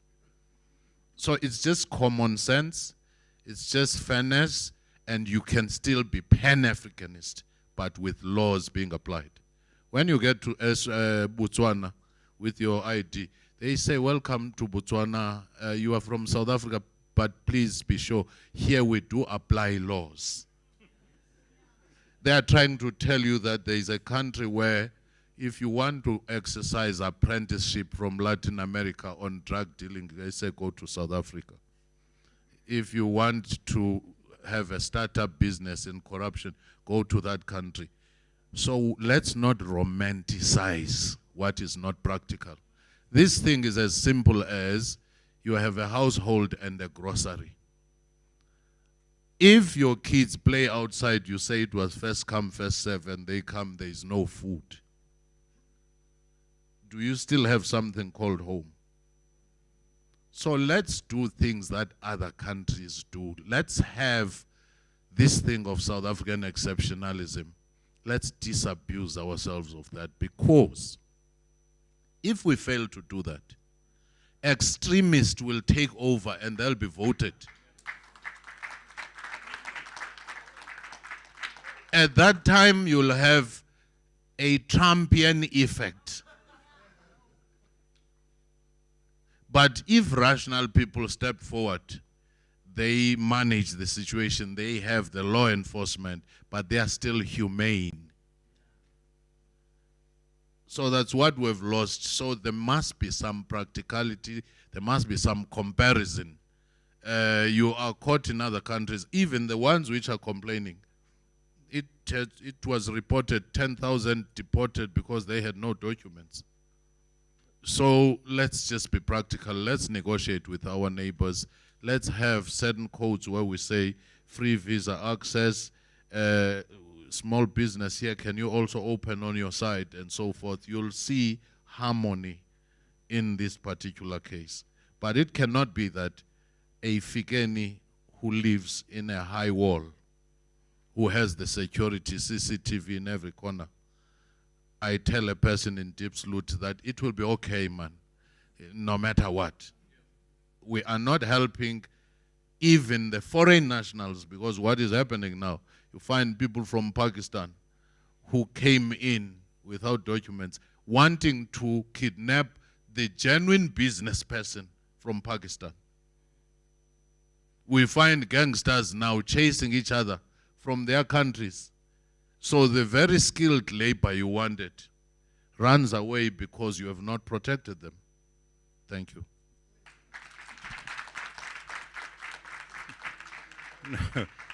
I think after Professor Fikeni's very spirited intervention, but I'm in substantial agreement with Professor Fikeni. But I think, like with the earlier discussion, we also need to think and be very, very clear in our concepts. Because very often there's a tendency to make the Constitution the problem, when it's not the problem. because the values in the Constitution are the values of us, the people of South Africa. We are not xenophobes. We do not hate other people. We've never hated other people. For generations, we've lived side by side with people from across the entire region, very often who've been brought here, as Professor Fikeni said, because you had a mineral energy complex-based economy that demanded huge numbers of people from Mozambique, from Lesotho, to come and work in mines. But there were very, very few problems. So I don't think that we should compromise those values when the problem lies elsewhere. Problem lies that we don't implement the very correct laws that we have. Now, we need to ask the question, why aren't we doing that? Maybe part of the answer would be that those laws are unrealistic and we need to relook at them because maybe they're too ambitious and they exceed our ability to enforce. The other possibility, which the SIU, I think, has given some very clear answers to, is that it doesn't help that you have immigration laws, but then for 500 rand, an official is willing to shove a permit. So I think we would benefit from being level-headed, stick to our principles and values, and identify exactly where the problem is and crack down. And I think Professor Fikeni has been very, very practical. Let's ensure that we enforce our basic immigration laws. Let us make sure that they are indeed realistically implementable. Let us engage with our neighbors and arrive at common sense solutions to these problems. And I don't think, as I said, I think the notion that South Africans are inherently xenophobic is a notion that I would regret, that would reject. I think just, Professor Fikeni, you spoke about high walls. Let me be very personal and practical. For 30 years now, I've lived in a flat in Arcadia. I still live there. When I moved in, I think there were maybe 2 or 3 foreign nationals. At the moment, I would say maybe close to half, if not so more, are people coming from other countries, mainly on our continent. And we live happily together. But you'll find the drug dealer in flat number so-and-so, or the pimp in so-and-so. But then deal with that. It's that person who's the problem. Yes, sometimes there's there are patterns, let's say. But let's not ever forget that it's individuals who commit crime. And let's deal with them. And let's deal with them effectively. Well, thank you so much for that, Deputy Minister. I'm going to go to the floor quickly. So if you have any questions, comments, please put your hands up. And then there's a mic that is going to come your way. As we get the mics your way, I am going to ask Themba quickly just to reflect on this question, which for me is at the foundation of our constitution and, of course, our democracy, is the right to vote. And later on this year, as we know, on the 4th of November, we go to the local government elections. Some people very excited about that. But how do we ensure, Themba, that that right to vote is not undermined by there's a coalition that's going to take place?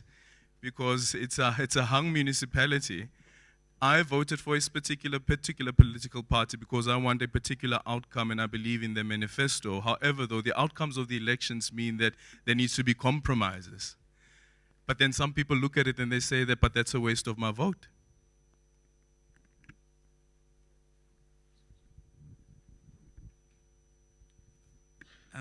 Thank you, Aldrin. The one thing I do want to say, though, is the DNA of our Constitution, you can clearly see that it was a direct response to apartheid. The clause that you're talking about, the right to vote, if you look at it and you look at 12, freedom and security, you can clearly see this was a response to apartheid. So I think we've come to a point in South Africa where we probably will not see majority for a long time now. Sorry, DM. And I think as we go to the polls, we must be aware and conscious of that, is that our vote is going to contribute to coalitions, whether we like it or not. So instead of studying one party and feel, this is my party, perhaps it's time you make up your own party with different parties. I think we've seen that in majority of our cities, in Gauteng, in KZN, etc., etc. It's not just one party. So, yeah, that's my point, is that you need to make up your party, not what they've told you. You have to make a DAANC / something else, and you say, okay, I'm happy to live with this scenario. I'm happy to live with that scenario, and you go that way.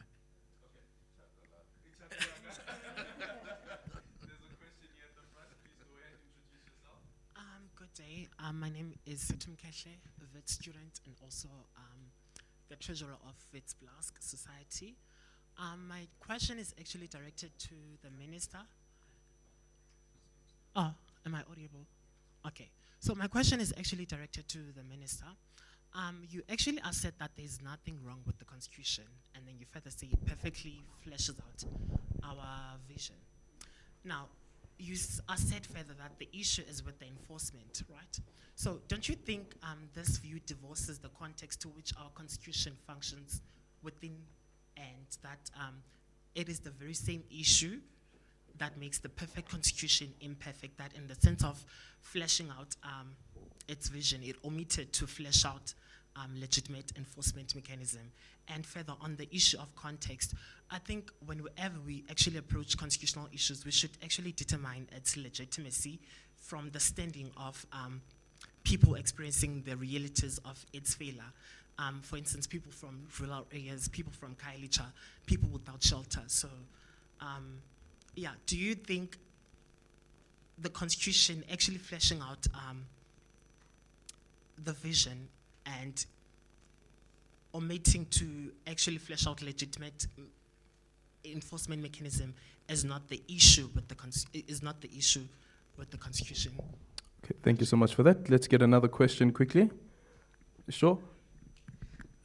Good evening to everyone here. My name is Ngutalo Yawa, also a member of Vets Blask and Vets Moodcourt Society.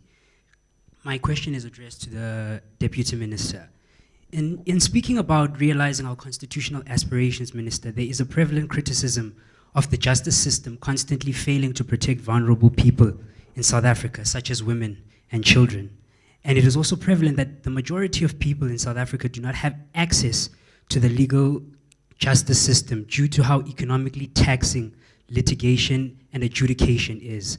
And part and parcel of that is the profound inequality which exists in South Africa, as well as ordinary people's limited understanding and education in being able to invoke the rights derived from the Constitution. So therefore, my question is, how best can we enable greater access to the justice system because of litigation and its economic constraints? And what best can be done to improve the administration of justice by our courts, the National Prosecuting Authority, the police in protecting children and women in our society in light of the growing violence against women and children?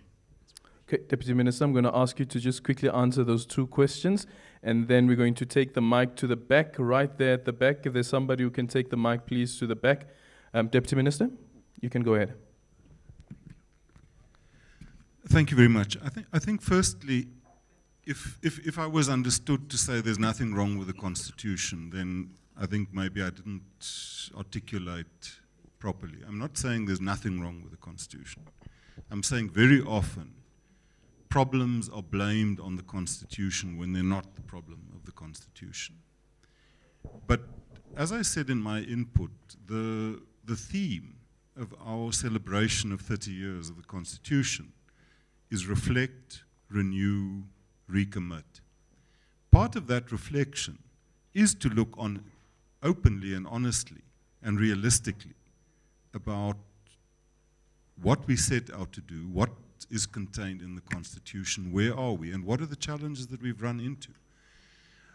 The Constitution is a living document. It's an important document that we shouldn't amend willy-nilly according to whatever, whims. But when we've sat down as a country and reflected seriously, we should be open to amending the Constitution. So, the question, what you ask is, first of all, I would say that the Constitution provides for many, many implementation mechanisms, enforcement mechanisms, and also oversight mechanisms, and very powerful ones. And I think Professor Fikeni also spoke about how our nation in many cases was pulled back from the precipice because we had the foresight when we drafted the Constitution to know we're not making this Constitution for angels. We're making this Constitution for flesh and blood human beings that are going to go off the path. And indeed, we've built those self-correcting mechanisms in. But I think there are good questions to ask. For example, the way that we've allocated powers and functions between national, provincial, and local government. Is that the best way for us to be dealing with our country's challenges at this moment? When we as the ANC went into the constitution-making process, we favored a very strong national government and a very strong local government. Parties like the National Party, the IFP, whatever, which had federalist ideas, were favoring the introduction of a stronger provincial government. What we ended up was the outcome of that process. I think it's a legitimate question to ask. Is that the best configuration? Do we need the number of provinces that we have? Yeah? So I don't think we should ever be closed to asking those questions. And I think you raise very pertinent and legitimate ones. But to say in a constitution that we should lower our expectations, I think is not correct. We need to set the bar high in terms of our expectations. But we need to be realistic about the laws that we have, the implementation mechanisms that we have, the mechanisms that we have to get there. In terms of the justice system, again, I would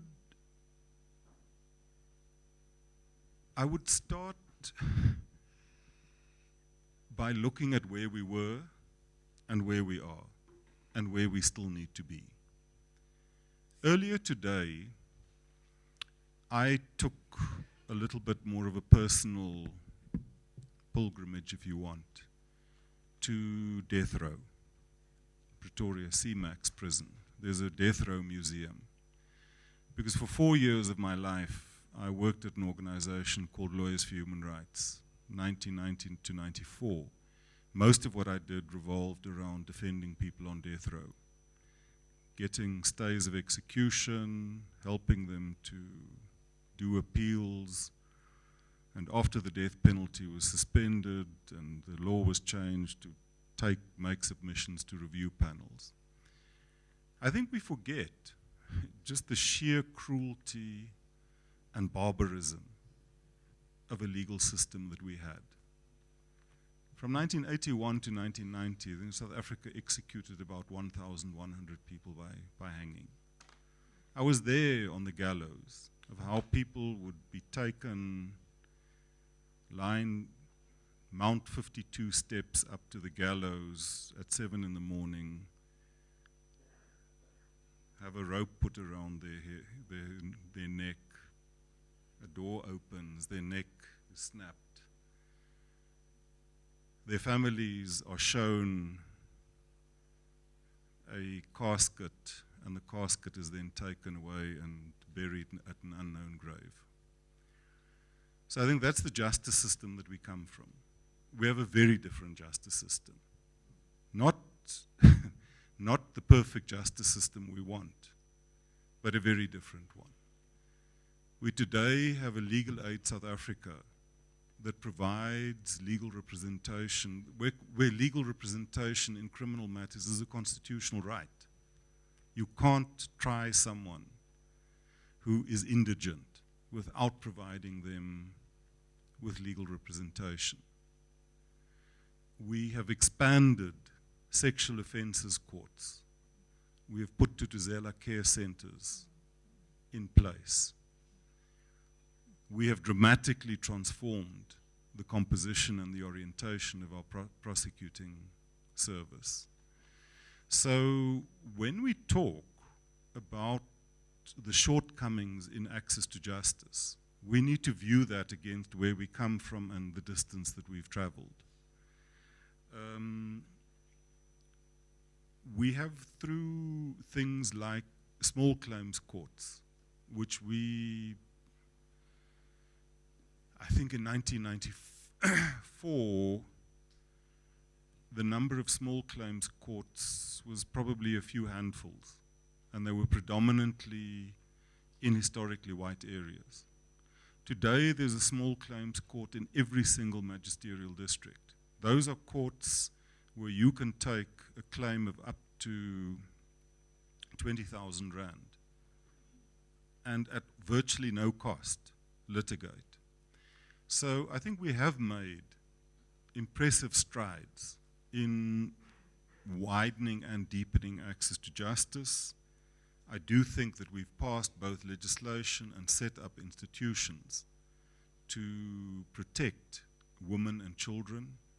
We've introduced sexual offences registers, etc. So again, I think what we also need as a nation is, in many cases, an informed and a balanced debate.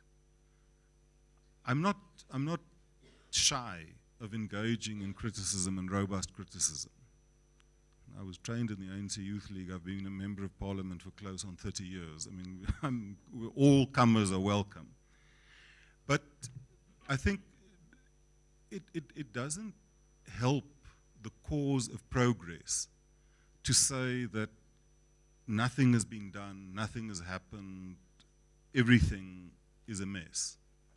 Firstly, it's objectively untrue. Secondly, it doesn't provide you with a map to take things forward. If you say, listen, in 30 years, we've gone forward by so much, but maybe we've stalled.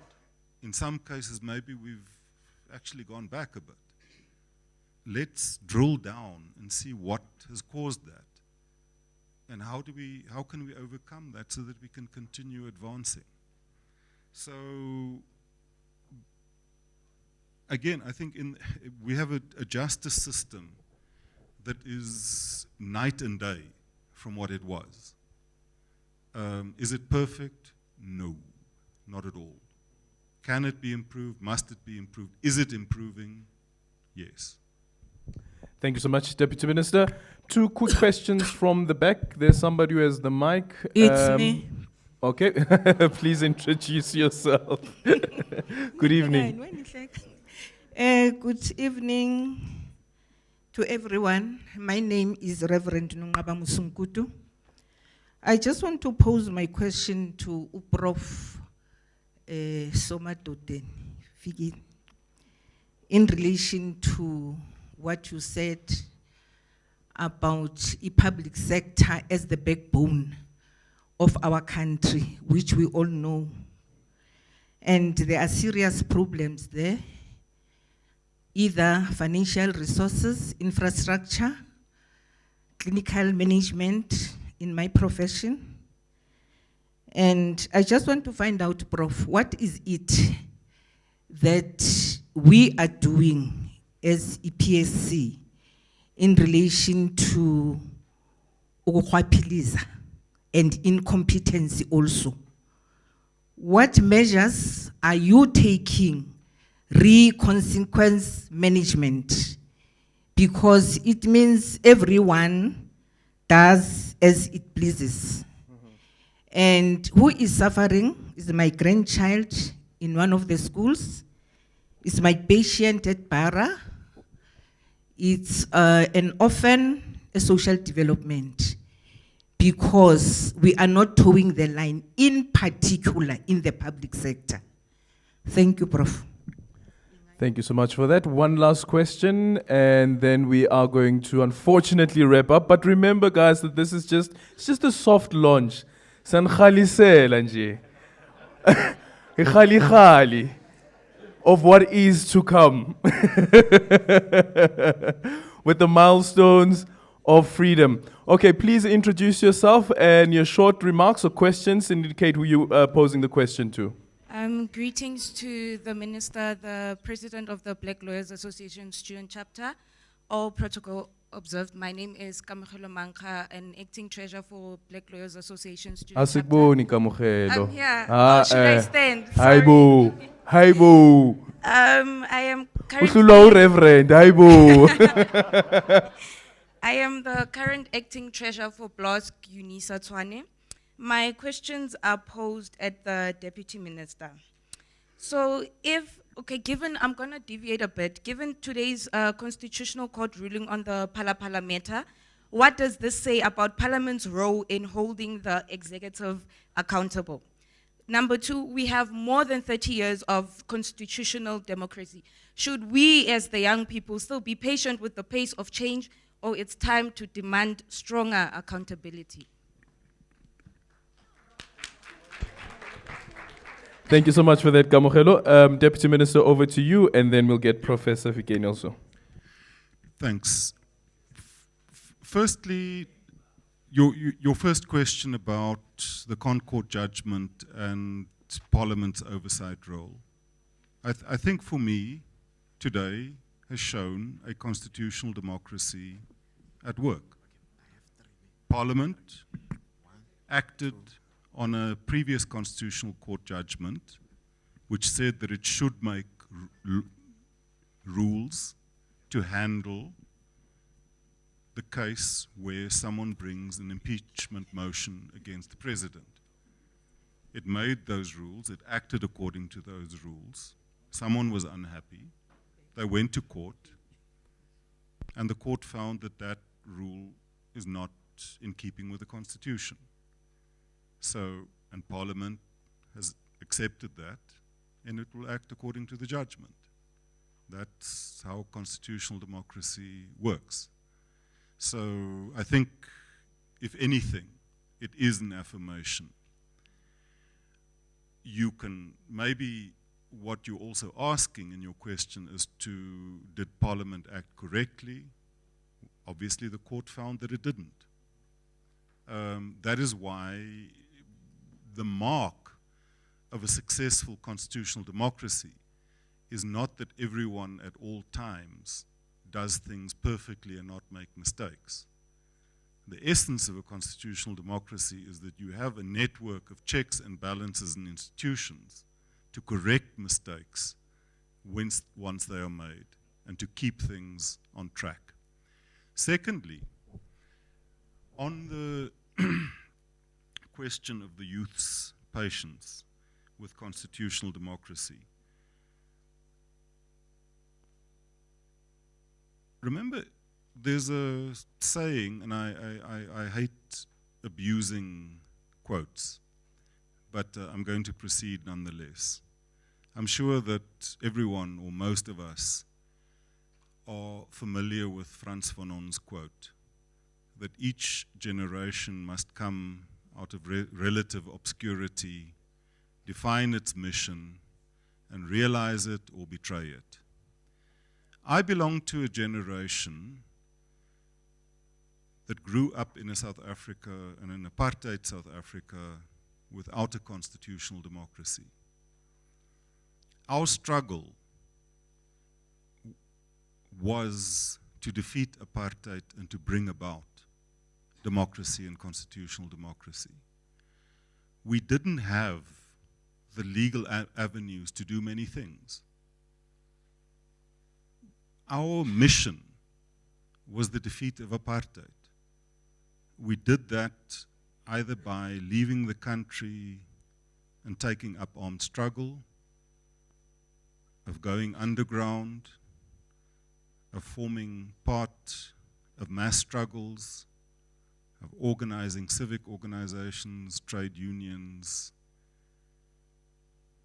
of fighting and throwing stones in the street. We've succeeded in a big part of our mission. We did defeat apartheid. We did bring about a constitutional democracy. You belong to a generation that must continue that struggle. You must continue it under different conditions.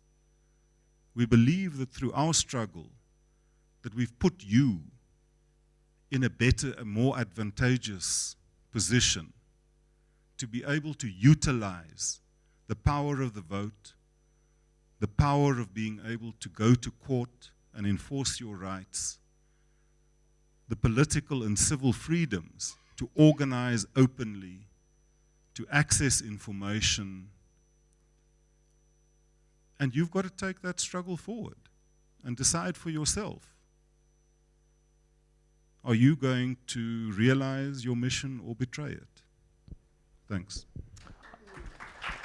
As they say, aluta continua. Yes. Well, thank you very much for that question, because it boils down to what are our institutions doing? For the longest time, Public Service Commission was waiting to receive grievances and complaints. But we've since shifted to say, instead of cleaning the floor, how do we fix the roof, which is leaking? In the whistleblower protection, working with the Department of Justice, that law now is about to be realized. I was part of the development of the framework for professionalization of public service. And now we're in the implementation phase. When SAPS Forensic Laboratories had a backlog, we went around the country and we came with recommendations, met with the minister and the generals, and the backlog started moving, having identified challenges. 2 days ago, I was in Parliament to present the report on the investigation to the Department of Social Development. So we do have a number of things, but more important, you'll hear very soon on the ICT SETA and the reforms that will be coming.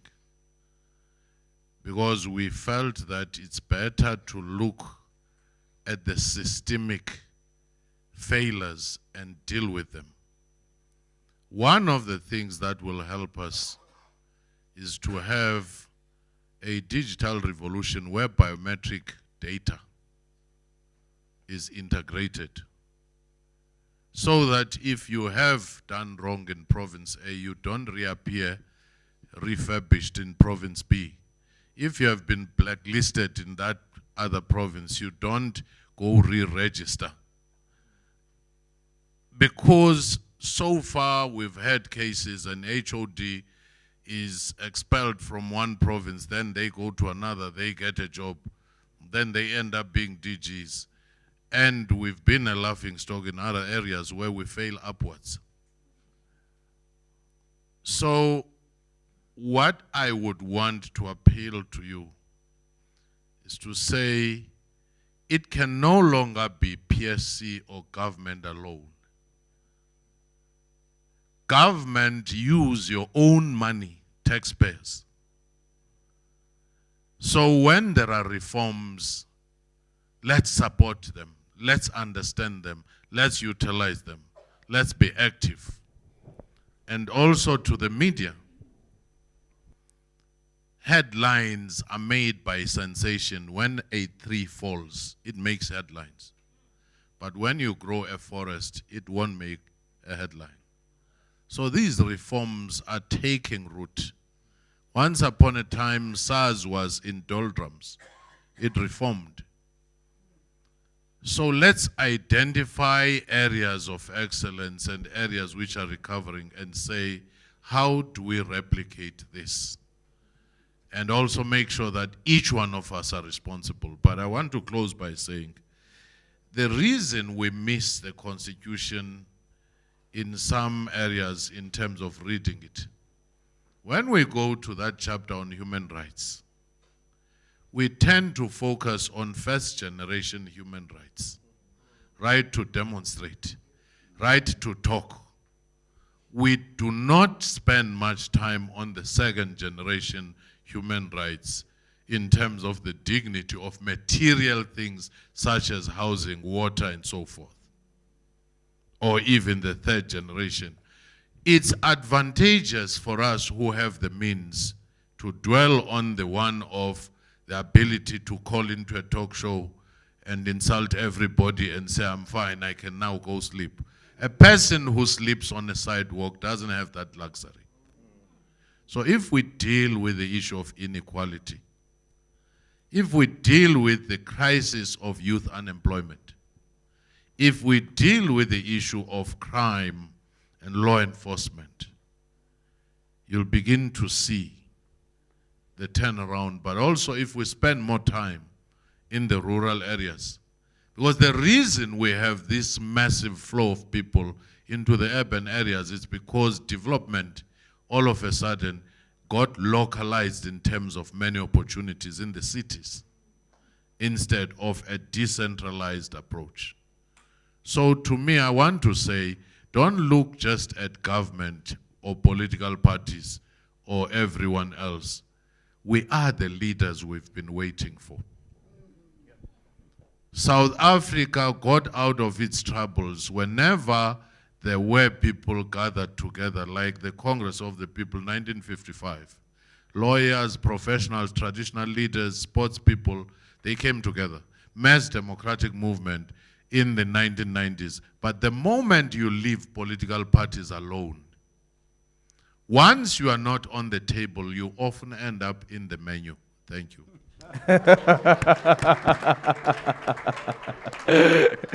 Thank you so much, Prof. I'm going to take a minute each from our panelists. Prof, I think let me start off with you. This is a closing sentence that I need you to complete for me. And looking at the past 30 years, and then DG is already walking up as we are closing our session. So this is the question looking into the next 30 years. In one sentence, Prof, and this is to everyone, by the way, so you can think about what your answer is going to be. In one sentence each, what is the single most important action to ensure that in the next 30 years, the Constitution's promise is fully realized? Bring everybody on board and everybody's on the table to co-create that future. Leave no one behind. Leave no one behind. Themba? I want to concur with that and call it collective leadership. This country is only going to work if we are willing to work. All right. Antoinette? Aldrin, what you said earlier about when you quoted the president saying it was a moral turnaround. Yeah. I think if we all move back to the morals, the values in the Constitution, we'll be on the right path. Thank you so much for that, Prof. I would say, sorry, I would say there's lots of emphasis when it comes to the Constitution on values and norms, as well as practices. That the Constitution remains in pace with as the world is developing. I mean, take for example things like artificial intelligence, the consequences that has. So we must look at the Constitution in the context of what is possible, and as many of the members have said here, what is then our own responsibilities that we can build or use the Constitution for in order to go forward. But not to become dependent on the Constitution, but rather use it as an enabling mechanism to move forward. Thank you. Thank you so much, Prof. Deputy Minister, I'm going to give you the last bite. Unite to transform, and transform to unite. To transform ourselves, our society, and our economy. Thank you so much. Ladies and gentlemen, please give a round of applause to my panelists. It is the Deputy Minister. Okay, no. But it's Tlale Pants.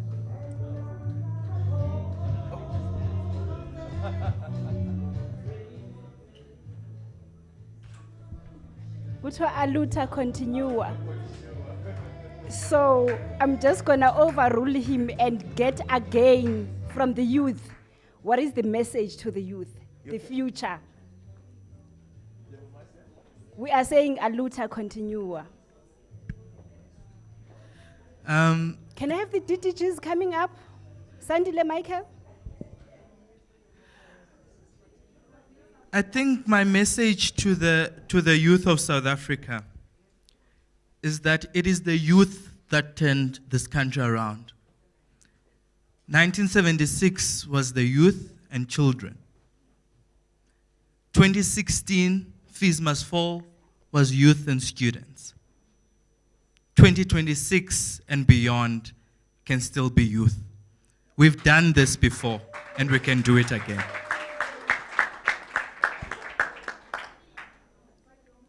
So we just want to make sure that you were in this panel. It's not gifts, it's just the POE. Do I have to declare? Not really. No. So that when the PSC looks at the work that we do, we can be able to say there's a POE that we have given to each one of you. Yeah. So what we're going to do is we're just going to take from this side so that we walk nicely. Take the photo, and then you'd move, each person would move to their own seats. Tlamulo? Photographers? Yes. Tlamulo, please. Yes. Yes.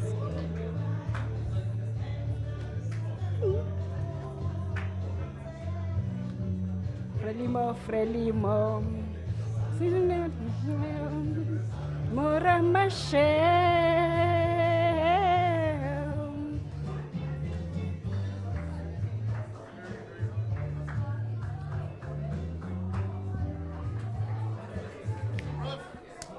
People, my people.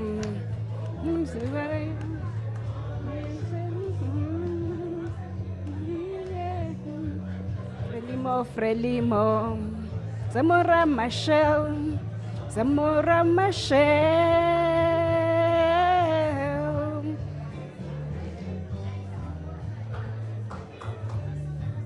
Where's the video? Why no more? It's a big game. Luta continua. Luta continua. Zambique. Luta continua. Luta continua.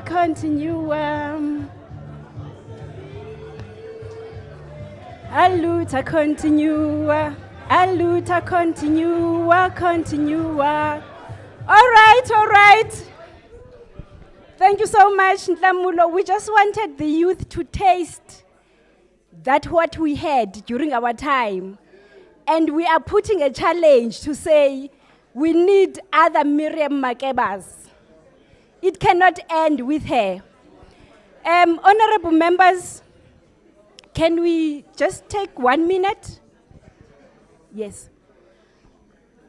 Honorable members, our guests and everybody else, we now at the end, I will call upon the head of communication at National Treasury, Ms. Cleopatra Musana, who's just gonna do the vote of thanks for us.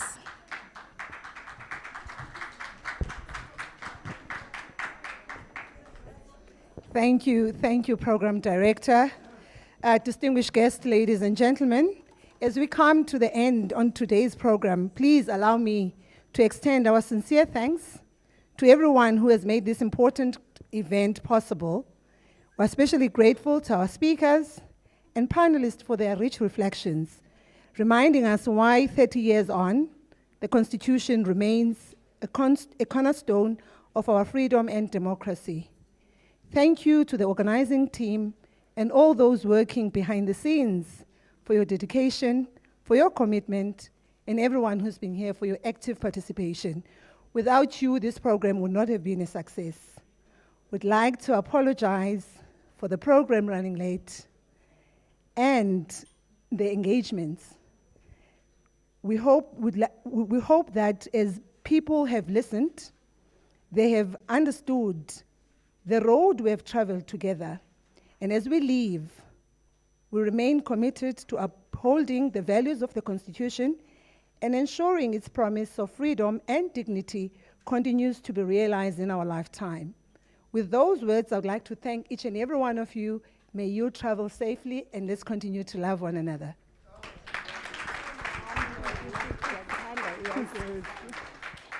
We will then, colleagues and members, allow Michael, you will take the panelists and the speakers to that boardroom, and then the rest of the colleagues, when you just get out, you'll just grab whatever that you are able to grab. But we really appreciate, but as we have said, today is the first of